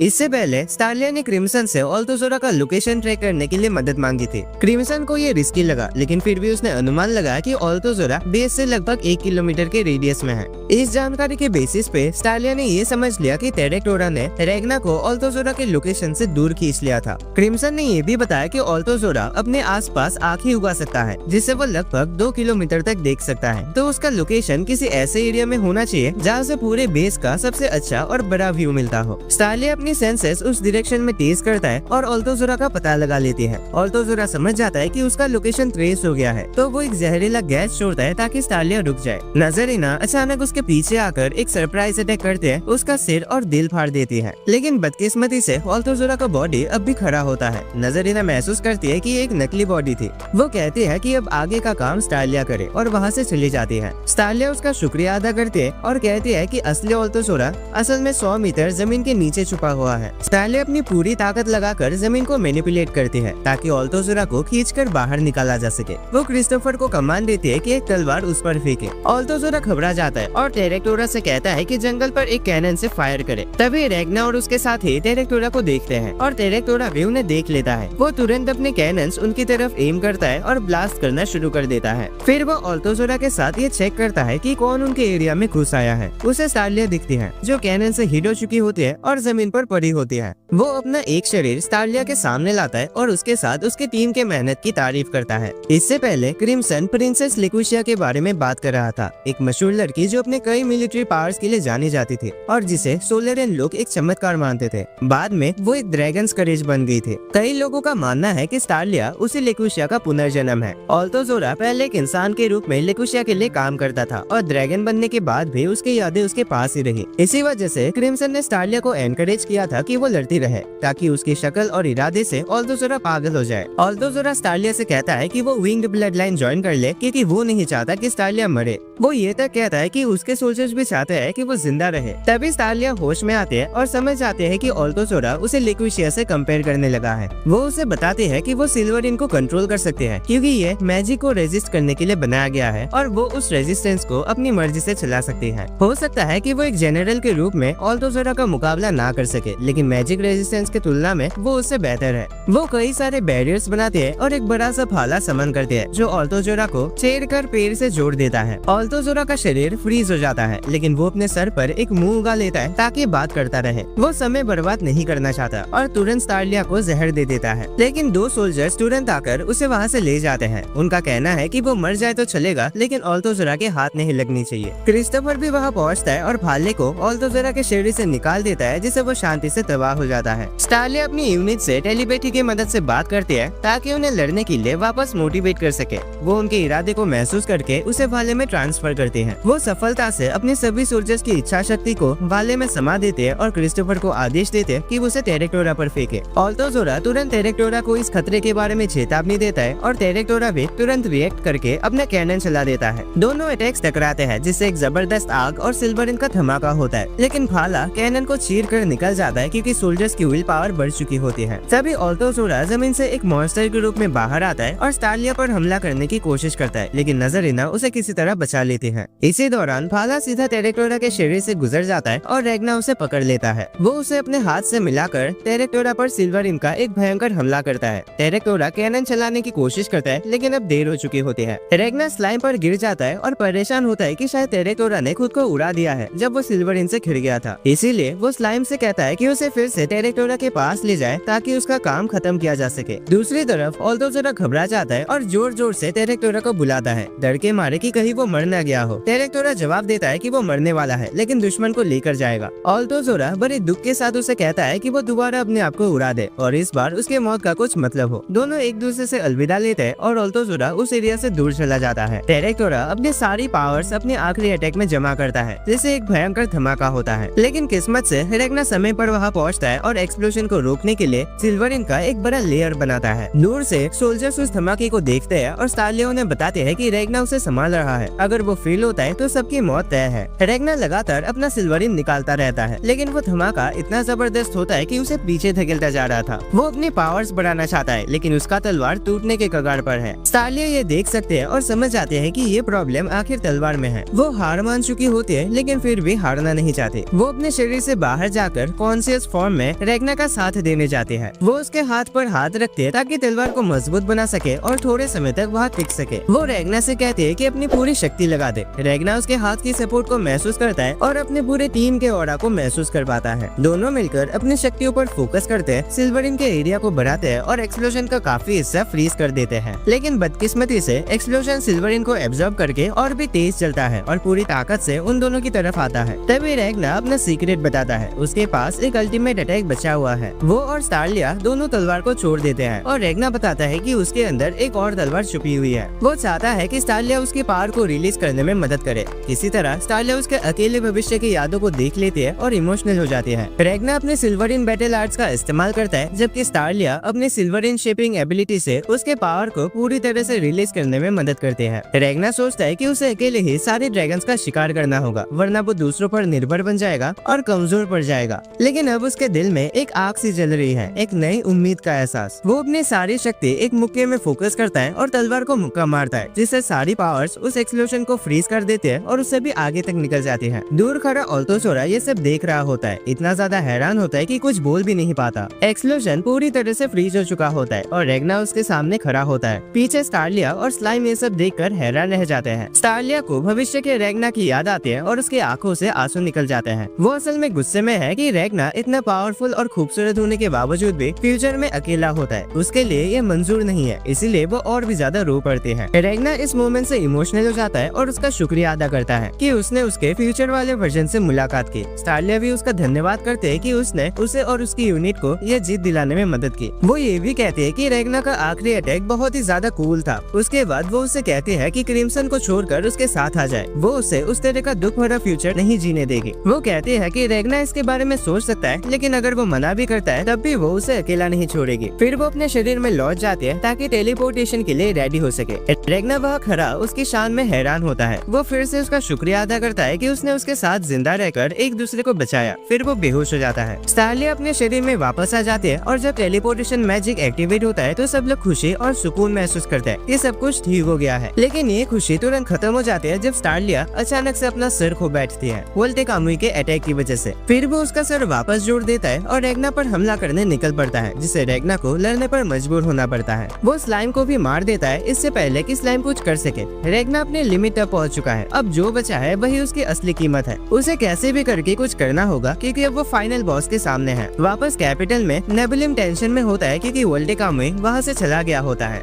अल्टीमेशिया उसे बताते हैं कि वो जंग में शामिल होने गया है। उसके कहने पर चिंता की कोई जरूरत नहीं है क्योंकि वो रेगना जैसे किसी कमजोर दुश्मन से नहीं हारेगा। वोल्टे कामुई और रेगना का लड़ाई शुरू हो जाता है। पहले क्रिम्सन ने रेगना को क्लॉड मुना के बारे में बताया था। वो अपना खून अपने फॉलोअर्स के साथ शेयर नहीं करते बल्कि उन्हें एक अनोखा पंजे जैसा हथियार देती है। वोल्टे कामुई ने उन्हीं में से एक पंजा चुरा लिया है। इसी वजह से रेगना को वोल्टे कामुई से नहीं लड़ना चाहिए था, लेकिन वो ये भूल गया है, इसीलिए लड़ता जा रहा है। वोल्टे कामुई बहुत तेज है। वो बार बार अटैक करता है, कोई भी ओपनिंग नहीं छोड़ता। फिर भी रेगना हिम्मत नहीं हारता, अटैक्स को झेलता है और एक जोर का हेडबट मारकर वोल्टे कामुई का सर काट देता है। वोल्टे कामुई तुरंत रीजेनरेट कर लेता है और बदला लेते हुए उसे जमीन पर फेंक देता है। फिर वो उसे एक इलेक्ट्रिक शॉक देता है जिससे रेगना जबरदस्त स्पीड से जमीन पर गिर जाता है। रेगना वापस उठता है और तलवार का इस्तेमाल करके एक हमला करता है, लेकिन वोल्टे कामुई उसकी तलवार तोड़ देता है और उसे फिर से नीचे गिरा देता है। जैसे ही रेगना उठने की कोशिश करता है वोल्टे कामुई फिर से अटैक करता है। खुशकिस्मती से रेगना टाइम पे ब्लॉक कर लेता है एक तलवार के टुकड़े और एक सिल्वरिन के एनर्जी बॉल से। इस अटैक में वोल्टे कामुई का हाथ कट जाता है और वो पीछे हट जाता है। रेगना अपने हाथ में सिल्वरिन फोकस करता है ताकि जब वोल्टे कामुई करीब आए तो उसे काट सके। फिर वो एक और तलवार निकाल के उस पर फेंकता है, लेकिन वो टकराते ही टूट जाते हैं जब वोल्टे कामुई अपना क्लॉ निकालता है। रेगना जमीन पर गिर जाता है, हिल भी नहीं पा रहा होता। जब वो कोशिश करता है उठने की, उसे स्टारलिया की आवाज सुनाई देता है। आंखें खुलते ही वो एक सुनसान जगह में होता है। जैसे उसकी नजर स्टारलिया पर पड़ती है वो तुरंत उसके पास भागता है, उसके कंधों को पकड़ के जोर जोर से उसका नाम चिल्लाता है। उसे यकीन नहीं होता कि वो जिंदा है। स्टारलिया भी हैरान होते कि रेगना उसके इतने करीब है। वो उसे हल्के से दूर करते हैं, लेकिन उससे कहते हैं कि उसे उसका निकनेम लिया कहकर बुलाए। रेगना उसकी बात मान जाता है, जिससे वो बहुत खुश हो जाते हैं और वो हैरानी से कहते हैं कि टेलीपोर्टेशन काम कर गया।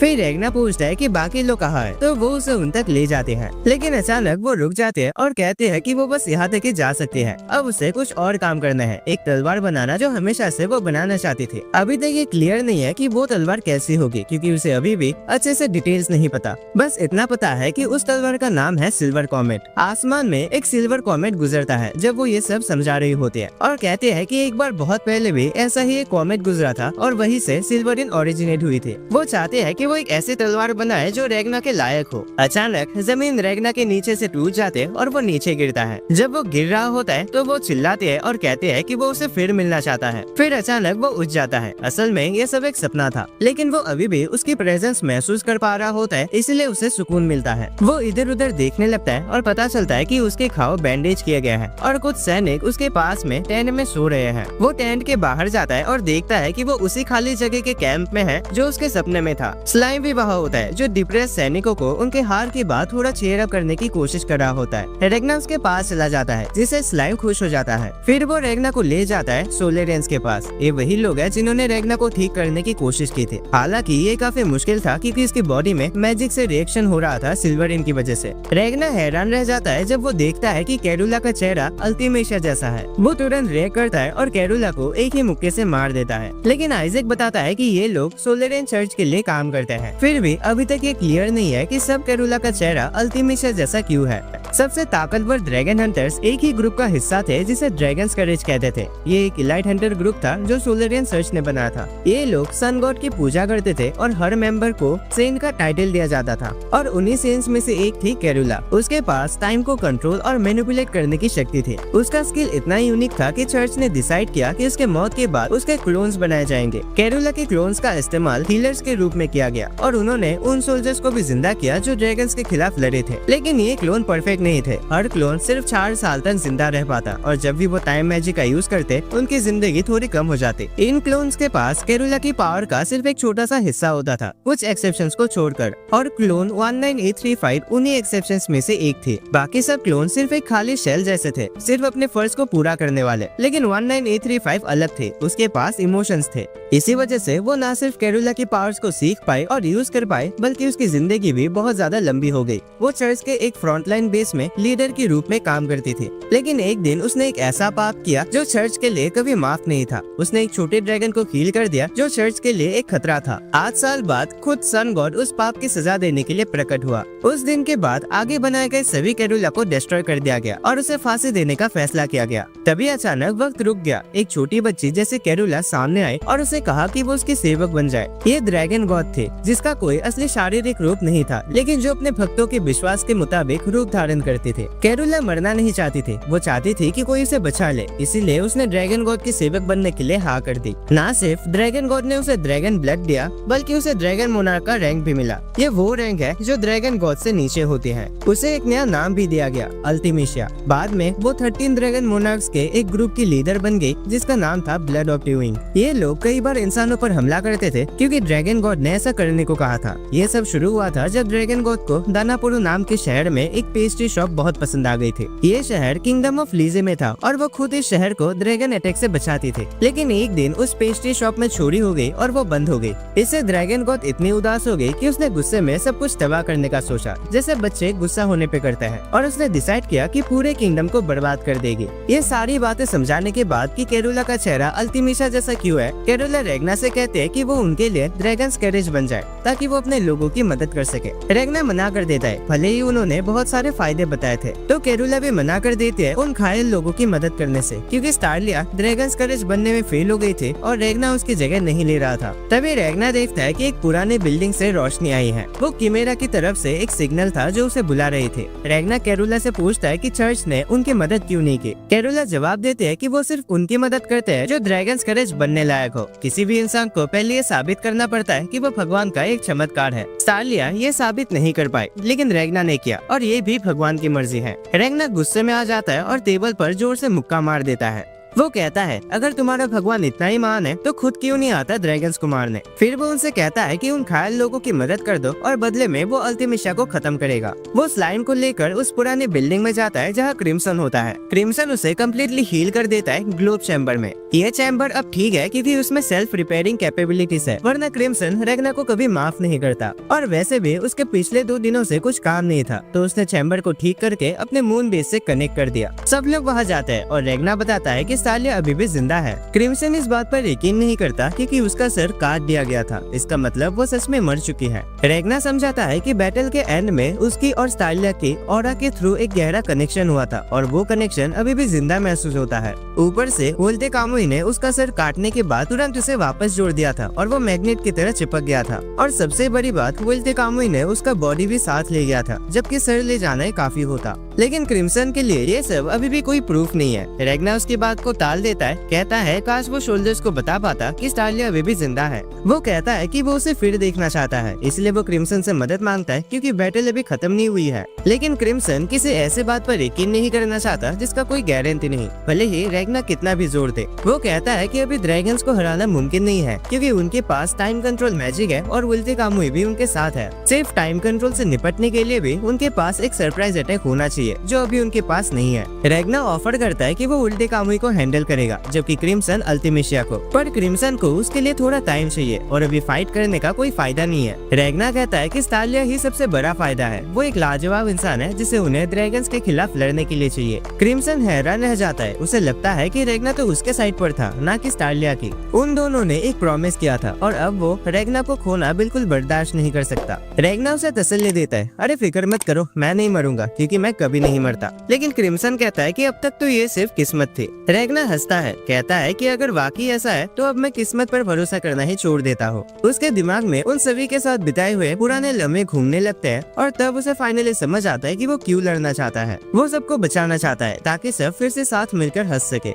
अब वो क्रिम्सन से मदद नहीं मांगेगा, लेकिन वो इतना जरूर मांगता है कि वो अर्थ का दरवाजा खोल दे। क्रिम्सन को समझ आ जाता है कि उसने गलती कर दी। रेगना अब कोई ऐसा आदमी नहीं रहा जिसे वो सिर्फ एक पावरफुल हथियार की तरह कंट्रोल कर सके और अब उसके पास कुछ भी करने का ऑप्शन नहीं है। वो दरवाजा समन कर देता है लेकिन रेगना को वार्न करता है कि वो इस फैसले से जरूर पछताएगा। जैसे ही रेगना दरवाजा खोलने वाला होता है उसे अचानक चक्कर आता है और वो जमीन पर गिर जाता है। ये वही जहर है जो उसने तब लिया था जब दोनों पहली बार मिले थे। इस जहर का असर तब होना था जब रेगना क्रिम्सन को छोड़कर जाने की कोशिश करे। क्रिम्सन उसे एक बेकार हथियार कहकर निराश होता है। उसके लिए अच्छी बात यह है कि वो सिर्फ रेगना की सिल्वरिन बैटल आर्ट्स में इंटरेस्टेड था। वो उसे किसी और में भी रिक्रिएट कर सकता था। वो रेगना के दिमाग के साथ छेड़छाड़ करके उसे एक ज़ॉम्बी भी बना सकता है और ये उसे मजेदार लगेगा। लेकिन उसकी बदकिस्मती देखो, रेगना तुरंत होश में आ जाता है। वो खुद हैरान है कि वो अभी तक जिंदा कैसे है, क्योंकि क्रिम्सन ने तो कहा था कि उसकी दर्दनाक मौत हो जाएगी। क्या वो झूठ बोल रहा था? क्रिम्सन मना करता है। वो खुद नहीं समझ पा रहा कि रेगना अब तक जिंदा कैसे है। उसने खुद का सबसे special AI powered gene destroying nano machines use किए थे।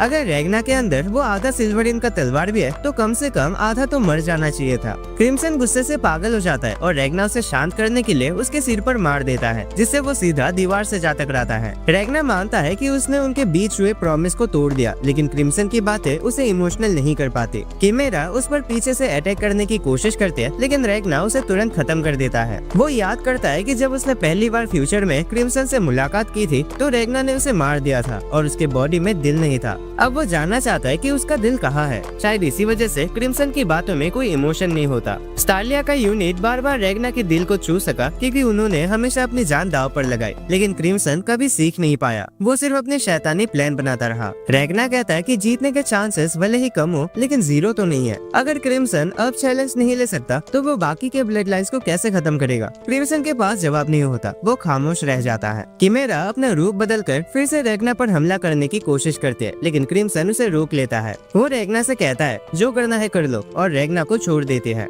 रेगना कैंप में वापस लौट आता है और देखता है कि सोल्जर्स का हाल पहले से बेहतर है। उन्होंने अंदाजा लगा लिया है कि स्टार्लिया अभी भी जिंदा है, क्योंकि क्रिस्टोफर का सिल्वर प्रोस्थेटिक आर्म सिर्फ स्टार्लिया के सिल्वरिन मैनिपुलेशन से हिलता है और वो अभी भी मूव कर रहा है। अब सब उसे बचाने जाना चाहते हैं और रेगना भी उनके साथ जाने वाला है। इसी बीच स्टार्लिया कैपिटल में उल्टे कामुई के साथ है। वो अभी भी जिंदा है और जैसे ही वो होश में आते काफी कंफ्यूज फील करते हैं। उल्टे कामुई उसे समझाता है कि अगर किसी का सर तुरंत वापस जोड़ दिया जाए तो वो फिर से कनेक्ट हो जाता है, लेकिन उसके गले पर एक पॉइजन मार्क है जो एक्टिवेट हो जाएगा और उसे मार देगा अगर रेगना या उसका यूनिट उसे बचाने के लिए आए। ये मार्क ऑल्टोजोरा ने छोड़ा था, जो अभी भी टेरेक्टोरा के मौत का बदला लेना चाहता है। अचानक उल्टे कामुई का हाथ अंदर से जमने लगता है और ये आइस उसके पूरे शरीर में फैल जाते हैं, जिससे उसे अपने आप को रीजेनरेट करना पड़ता है। ये सब उस फाइट के बाद से हो रहा है। उसके शरीर पर जो घाव रेगना ने दिए थे उनके निशान अभी भी असर कर रहे हैं। इसी वजह से वो स्टार्लिया को जिंदा रखा हुआ है। वो फिर से रेगना से लड़ना चाहता है, लेकिन इस बार अपनी पूरी ताकत के साथ, और वो चाहता है कि स्टार्लिया उसकी मदद करे ताकि वो अपना बेस्ट वर्जन बन सके। स्टार्लिया उसे याद दिलाती है कि वो मर जाएगी जब रेगना वहाँ आएगा, और उल्टे कामुई कहता है कि हाँ,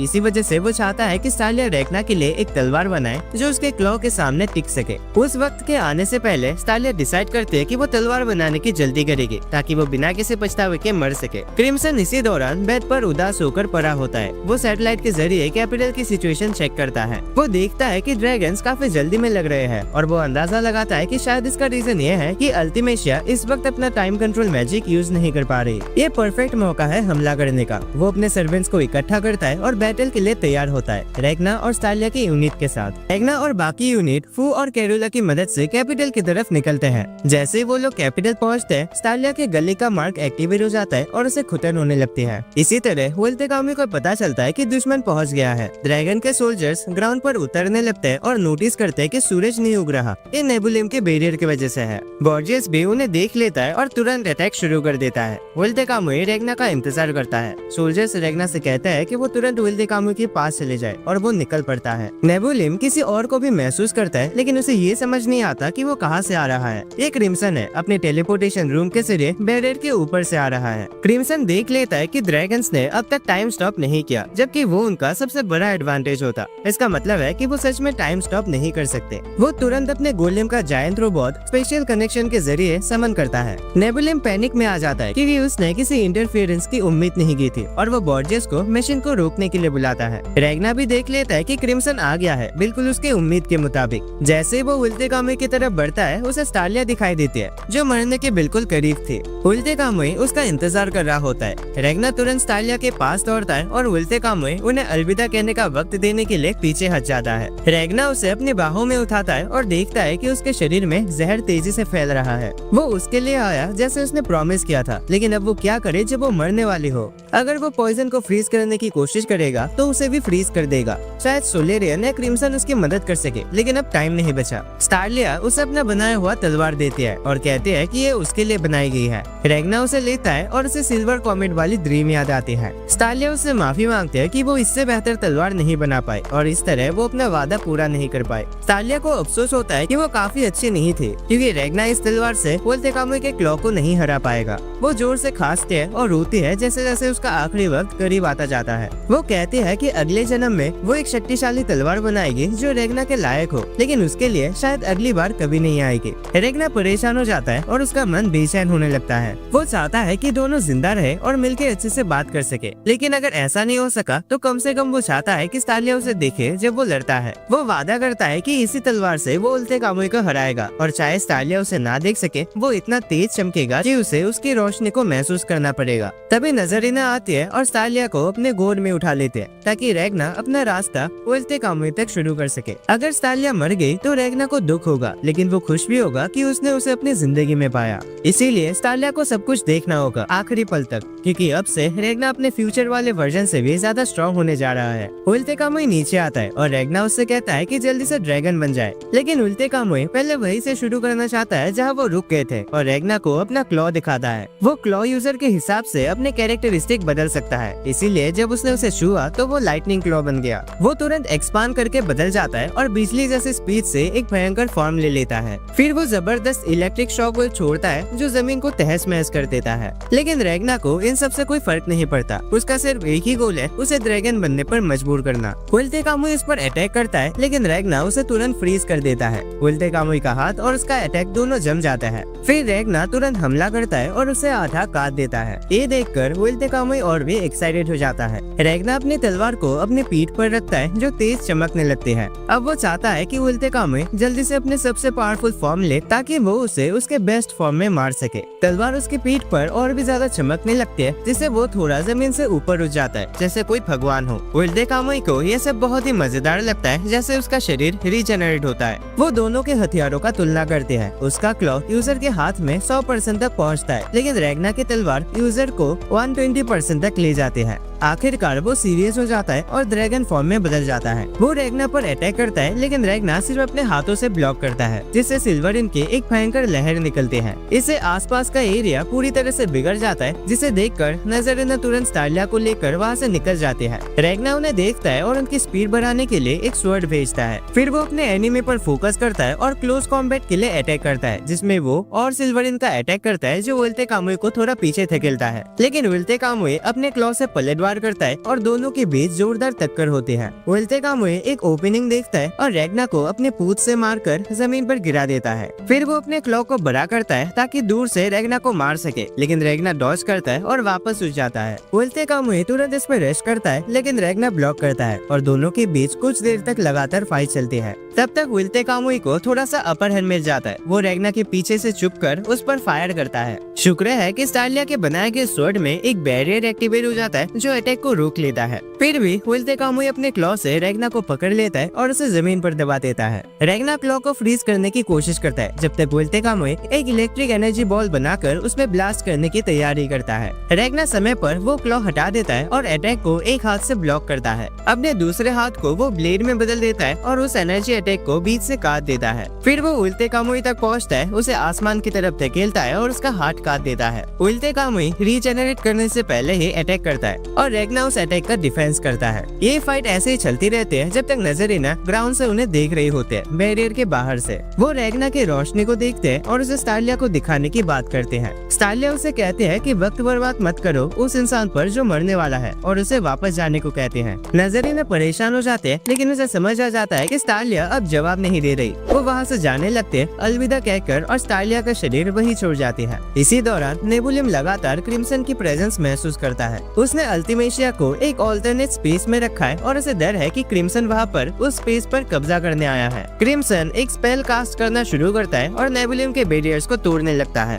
नेबुलियम घबरा जाता है क्योंकि क्रिम्सन बहुत तेजी से काम कर रहा है। वो उनके सारे एफर्ट्स कुछ ही सेकंड्स में खत्म कर दे रहा है, लेकिन नेबुलियम मोटिवेट हो जाता है और भी ज्यादा मेहनत करके बैरियर को फायरवॉल अटैक करता है ताकि क्रिम्सन को वही खत्म कर सके। लेकिन बदकिस्मती से स्लाइम वहाँ आ जाता है और नेबुलियम को निगल जाता है। क्रिम्सन आखिरकार सारे बैरियर्स को तोड़ने में कामयाब हो जाता है और अल्टरनेट स्पेस में पहुंच जाता है। वो चुपचाप अल्टीमेशिया की तरफ बढ़ता है जो उसकी तरफ पीट करके खड़ी होते हैं और उस पर गन से पॉइंट करता है। जैसे वो गोली चलाने वाला होता है, नेबुलियम चीख कर उसका नाम लेता है ताकि उसे वार्न कर सके। अल्टीमेशिया चौंक जाते हैं और पीछे मुड़कर देखते हैं कि क्रिम्सन उसके कंधे पर गोली चला चुका है। वो अपने खून का इस्तेमाल करके एक आग बनाते हैं और उस पर फेंकते हैं। क्रिम्सन डॉज करता है और एक अलग प्लेटफॉर्म पर लैंड करता है। वो उस स्पेस के सिस्टम को एक्सेस करता है और मैनिपुलेट करता है ताकि दोनों उस स्पेस में लॉक हो जाए और टाइम का स्पीड बदल जाए। उसे नहीं चाहिए कि कोई और अंदर आए और ना ही वो चाहता है कि अल्टीमेशिया अपना मैजिक इस स्पेस के बाहर यूज करे। अल्टीमेशिया नोटिस करते हैं कि उसका घाव ठीक नहीं हो रहा और उसे याद आता है कि वोल्टे का मुई ने कहा था कि ऐसे वक्त में गुस्सा होना चाहिए, तो वो गुस्से में आकर अपने ड्रैगन फॉर्म में ट्रांसफॉर्म हो जाता है। यहाँ आने से पहले क्रिम्सन अपना दिल लेने गया था जहाँ उसने उसे छुपाया था। उस वक्त उसका मोनार्क वर्जन अचानक सामने आता है और कहता है कि इस फैसले पर अपने ऑब्जेक्टिव वर्जन के साथ डिस्कस करे। फिर उसके दो और पर्सनैलिटीज एलिस और वेरोनिका भी सामने आती हैं। दोनों को समझ नहीं आया कि वो ऐसा क्यों कर रहा था, लेकिन उसने डिसाइड कर लिया था कि रेगना उसके लिए इतना इम्पोर्टेंट है कि उसके लिए अपनी जान दाव पर लगा देगा, चाहे वो अपने पावर का 10% भी वापस ना पा सके। हार्ट के साथ वो आराम से अल्टीमेशिया को हरा सकता है, इसीलिए वो उसे लेकर उसके जगह पर वापस रख देता है, जिसे मोनार्क उसके साथ मर्ज हो जाता है। अब वो अपने असली पावर अल्टीमेशिया पे रिलीज कर सकता है। अल्टीमेशिया उस पर एनर्जी बीम का एक तेज हमला छोड़ती है, लेकिन क्रिम्सन उसे डॉज कर लेता है और अपने फ्लैश ग्रेनेड्स का यूज करता है। क्योंकि इस स्पेस में टाइम स्लो है, बॉल सिर्फ हल्की सी फ्लैश करते हैं जिससे अल्टीमेशिया शील्ड के अंदर छुप जाते हैं। क्रिम्सन उस पर गोली चलाता है, लेकिन बुलेट्स शील्ड से टकराकर वापस चले जाते हैं। अल्टीमेशिया अपने पूंछ से उस पर हमला करते हैं, लेकिन वो उसे भी डॉज कर लेता है और याद करता है कि उसने ये बुलेट्स इसलिए बनाए थे ताकि वो खुद को भी हरा सके। ये बुलेट्स ब्लड फ्लो को खराब करते हैं और मैजिक को कमजोर बना देते हैं, और क्योंकि वो और अल्टीमेशिया दोनों टाइम कंट्रोल का यूज कर सकते हैं, उनका ब्लड फ्लो भी सिमिलर है। इसका मतलब ये बुलेट्स उस पे भी काम करेगी। उसे सिर्फ उसका हार्ट हिट करना है और गेम ओवर। वो एक और बुलेट चलाता है जिसे वो 50 गुना और एक्सेलरेट करता है। फ्लैश ग्रेनेड फिर से थोड़ा चमकने लगता है, जिसे अल्टीमेशिया डर से चिल्ला उठती है और वो बुलेट उसके विंग को हिट करते हैं। शील्ड भी इसी दौरान टूट जाता है। इससे वो प्लेटफॉर्म गिर जाता है और अल्टीमेशिया भी एक टूटे हुए पिलर पर जा गिरते हैं और क्रिम्सन उसके पीछे पीछे जाता है। वो एक और बुलेट को एक्सेलरेट करता है, जबकि अल्टीमेशिया डर के मारे कॉर्नर में छुप जाते हैं और एक जबरदस्त एनर्जी वेव छोड़ते हैं। जब बैटल चल रही होते हैं, तब क्रिस्टोफर और फू मिलकर ऑल्टोजोरा को हरा देते हैं, लेकिन जाने से पहले वो अपना सीक्रेट वेपन यूज करता है जिसे वो दोनों को हरा देता है। तब आइजैक उसके पास आता है और उसे तुरंत फ्रीज कर देता है। क्रिम्सन और अल्टीमेशिया की फाइट अभी भी जारी है और क्रिम्सन को समझ में आता है कि उसके एनर्जी वेव बहुत ज्यादा है। हो सकता है कि वो सबसे कमजोर मोनार्क हो, लेकिन उसके पास मैजिक की क्वांटिटी बहुत ज्यादा है। वो ज्यादातर सुपीरियर ड्रैगन्स को सिर्फ 1 या 2 अटैक से इजीली हरा सकते हैं, और वही वो अभी क्रिम्सन के साथ कर रही है, जिससे उसके लिए उसके पास पहुंच पाना मुश्किल हो रहा है। इसीलिए वो अपना साइकिक असॉल्ट यूज करता है, जिससे स्पेस बिल्कुल शांत हो जाता है। उसकी आवाज एम्पलीफाई हो जाती है और वो अल्टीमेशिया को मेंटली टॉर्चर करता है। उसका मानना है कि वो केरुला जैसी बिल्कुल नहीं है, इस वजह से वो मॉन्स्टर बनने की कोशिश कर रही है और खुद को स्पेशल महसूस करना चाहते हैं। वो बस एक क्लोन है। ये बात अल्टीमेशिया को शॉक कर देते हैं, खासकर जब वो ड्रैगन गॉड को भी इंसल्ट करता है, जिसने एक केक शॉप के लिए एक पूरे देश को तबाह कर दिया था। एक बच्चा भी उसे ज्यादा समझदार होता है। वो इस चीज को उसी तरह बताता है जैसे अल्टीमेशिया खुद देखती है। एक जवान केरुला जो उसकी जैसे दिखती थी और उसकी वो बहन है जो उसकी वजह से मर गई थी। अल्टीमेशिया पैनिक करने लगते हैं। वो अपने पास के बारे में सोचने लगते हैं। वो सिर्फ अच्छा बनना चाहते थे। वो ये डिसाइड नहीं कर पाए कि किसे बचाए, क्योंकि वो सबसे ज्यादा खुद को बचाना चाहते थे। इसी दौरान बोर्जेस नेबुलियम की मौत से बहुत ज्यादा गुस्सा हो जाता है और उस रूम में घुस जाता है जहाँ स्लाइम अभी भी उसका बॉडी छबा रहा होता है। वो स्लाइम को बिल्डिंग के साथ ही डिस्ट्रॉय कर देता है, सिर्फ नेबुलियम का स्केलेटन छोड़कर। वो दुखी होता है, लेकिन उसे याद आता है कि सबसे इम्पोर्टेंट काम क्या है, अल्टीमेशिया को प्रोटेक्ट करना। नेबुलियम का दुख मनाने के बाद वो ऑल्टरनेट स्पेस की दीवारें तोड़ देता है। वो ये काम बिल्कुल सही टाइम पर करता है जब क्रिम्सन अल्टीमेशिया पर फायर करने वाला होता है, जो डर के मारे रो रही होती है। वो उसे पुकारता है ताकि वो उस वॉल में बने हुए होल से भाग सके। अल्टीमेशिया भागने की कोशिश करते हैं, लेकिन क्रिम्सन उसके पीछे लग जाता है। वो उसे रोकने के लिए और एनर्जी वेव छोड़ते हैं, लेकिन क्रिम्सन उन सबको डॉज कर लेता है और उनका पीछा करता रहता है। एक और शॉट फायर करता है। बाहर किमेरा बदकिस्मती से मर गए थे, लेकिन स्नेक यानी उसकी टेल अभी भी जिंदा थी। वो स्नेक के साथ खुद को स्विच करता है और अपने ह्यूमन फॉर्म में आ जाता है। बॉर्जियस तुरंत उसकी प्रेजेंस महसूस करता है क्योंकि पहले वो दोनों मिलकर क्रिम्सन की सेवा कर चुके थे, इसलिए वो शॉक में आ जाता है कि वो अभी भी जिंदा है क्योंकि उसने ड्रैगन गॉड को धोखा दिया था। ये सोचकर बॉर्जियस गुस्से में आ जाता है और अपनी पावर पूरी तरह से रिलीज करता है। वो एक भयंकर मैजिक स्लैश छोड़ता है लेकिन वो स्नेक तक नहीं पहुंचता। दूसरी तरफ स्नेक एक बहुत ही पावरफुल मूव का यूज करता है जिसका नाम है वर्ल्ड कोलैप्स, जिसे बॉर्जियस अंदर से एक्सप्लोड हो जाता है। ये मूव उसके रास्ते में आने वाले हर एक चीज को डिस्ट्रॉय कर देता है, यहाँ तक कि ऑल्टरनेट स्पेस और नेबुलियम के बैरियर को भी। ये अटैक अल्टिमेशिया और क्रिम्सन दोनों को चोट पहुंचाता है और उन्हें जमीन पर फेंक देता है। स्नेक क्रिम्सन से माफी मांगता है अपने इस अटैक के कारण और फिर जमीन पर गिरकर मर जाता है। अब जब बैरियर चला गया है, सूरज की रोशनी हर किसी पर पड़ने लगती है और बॉर्जियस आग में जल उठता है। वो उल्टे कामुई को पुकारता है ताकि वो अल्टिमेशिया की रक्षा करे क्योंकि अब सिर्फ वही बचा है। लेकिन इसी वक्त आइजैक उसका सर काटकर उसे खत्म कर देता है। बाकी बचे हुए लोग अल्टिमेशिया की तरफ भागते हैं जो जमीन पर घायल पड़े होते हैं। उसी दौरान उल्टे कामुई अभी भी रेगना से लड़ रहा होता है और रेगना से काफी ज्यादा तेज होने के बावजूद भी उसे काफी मुश्किल हो रही होती है। रेगना अपने सब कुछ दे रहा होता है, अटैक, डिफेंस और डॉजिंग, सब कुछ। उल्टे कामुई अपने क्लॉ का यूज करता है हर डायरेक्शन से अटैक करने के लिए। उसे अपनी मर्जी से मोड़ता है लेकिन रेगना उसके सभी अटैक्स को क्रेजी तरीके से डॉज करता है और फिर काउंटर अटैक करता है। उल्टे कामुई उसका अटैक ब्लॉक करता है, रिस्क उठाते हुए अपने क्लॉ को फ्रीज होने देता है। वो एक और अटैक ब्लॉक करता है और महसूस करता है कि रेगना उसे ओवरपावर करना शुरू कर चुका है। रेगना उसके दोनों पैर और पूंछ काट देता है जिसे वो अपना क्लॉ छोड़ देता है। रेगना फिर रुकता नहीं, वो अपना सिल्वर इन बढ़ाता है और हंटिंग फ्लैश के साथ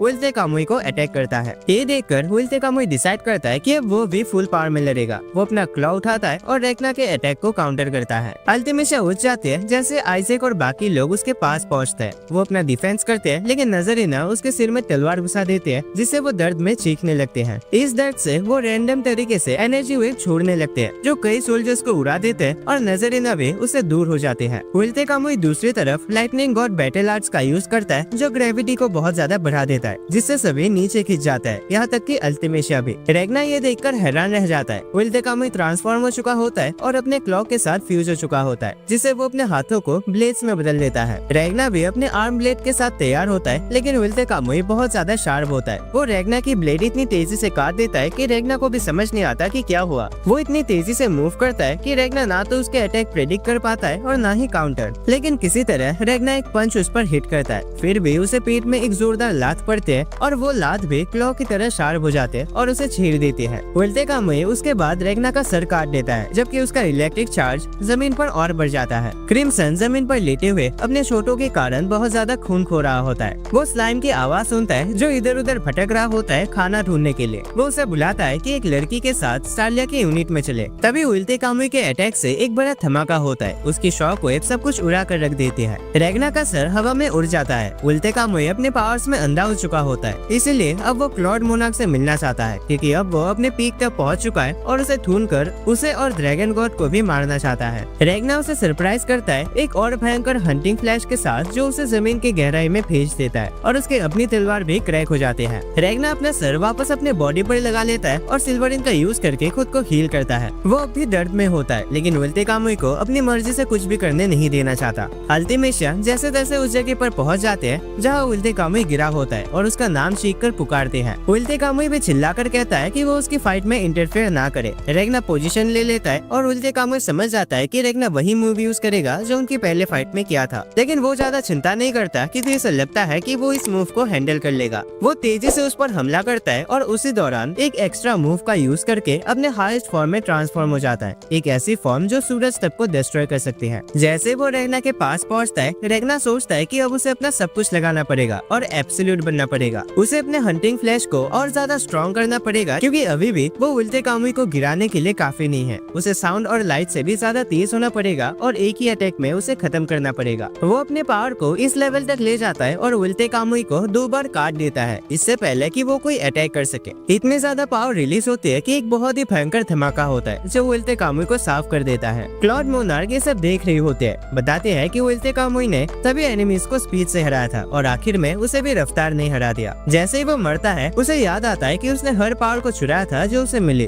और उसे अपना बना लिया था, लेकिन वो रेगना की पावर को चुरा नहीं सकता क्योंकि उसे ये भी समझ नहीं आता कि वो पावर हासिल कैसे होती है। वो अपना क्लॉ रेगना पर फेंकता है लेकिन रेगना उसे अपनी तलवार से ब्लॉक करता है और फिर जमीन पर गिर गिर जाता है। अल्टीमेशिया ये सब देख रही होते हैं और शॉक रह जाते हैं कि विल्ते कामुई अब मर चुका है। वो इस बात पर यकीन नहीं कर पाते, ना ही इस सच्चाई को एक्सेप्ट कर पाते हैं। वो जोर से चीखते हैं और एक भयंकर अमाउंट में मैजिक रिलीज करते हैं जो वक्त को रोक देता है। जब वो इस बात को महसूस करते हैं, उसके अंदर एक उम्मीद जागती है कि उसकी पावर वापस आ गई है और वो वक्त को रिवाइंड करके सबको वापस ले आएगी। लेकिन जैसे ही वो ऐसा करने की कोशिश करते हैं, स्टारलिया की यूनिट में जो लड़की थी वो उसके दिल में गोली मार देते हैं क्रिम्सन की गन से। क्रिम्सन ने उसे यही काम दिया था। जब उसने अल्टीमेशिया को टाइम रिवाइंड करने की बात करते सुना तो उसके मन में डाउट आया, अगर उसने ऐसा करने दिया तो वो अपने साथियों को फिर से देख पाएगी। लेकिन इससे पहले कि वो कुछ समझ पाते, गोली चल जाती है। वो अपने घुटनों पर गिर जाते हैं और अपने किए पर रोती है, जबकि अल्टीमेशिया जमीन पर मर जाती है। उसके बाद क्रिम्सन अपना दिल फिर से लॉक कर देता है और अपना मोनार्क बॉडी छोड़कर अपने ओरिजिनल रूप में वापस आ जाता है। बैटलफील्ड एकदम शांत होता है, जहाँ सोल्जर्स के लाशें टुकड़ों में बिखरी होती है। ये सीन देखने लायक नहीं होता, क्रिम्सन के लिए भी नहीं। रैग्ना एक कोने में बैठा होता है, अपनी बची हुई तलवार का टुकड़ा पकड़े हुए उसे घूरता है। उस वक्त उसे अपने फ्यूचर सेल्फ का विजन आता है, जो पूछता है कि क्या उसे कोई पछतावा है। रैग्ना कहता है कि नहीं, उसे पछतावा नहीं है, क्योंकि वो उन सब के बिना जी भी नहीं पाता।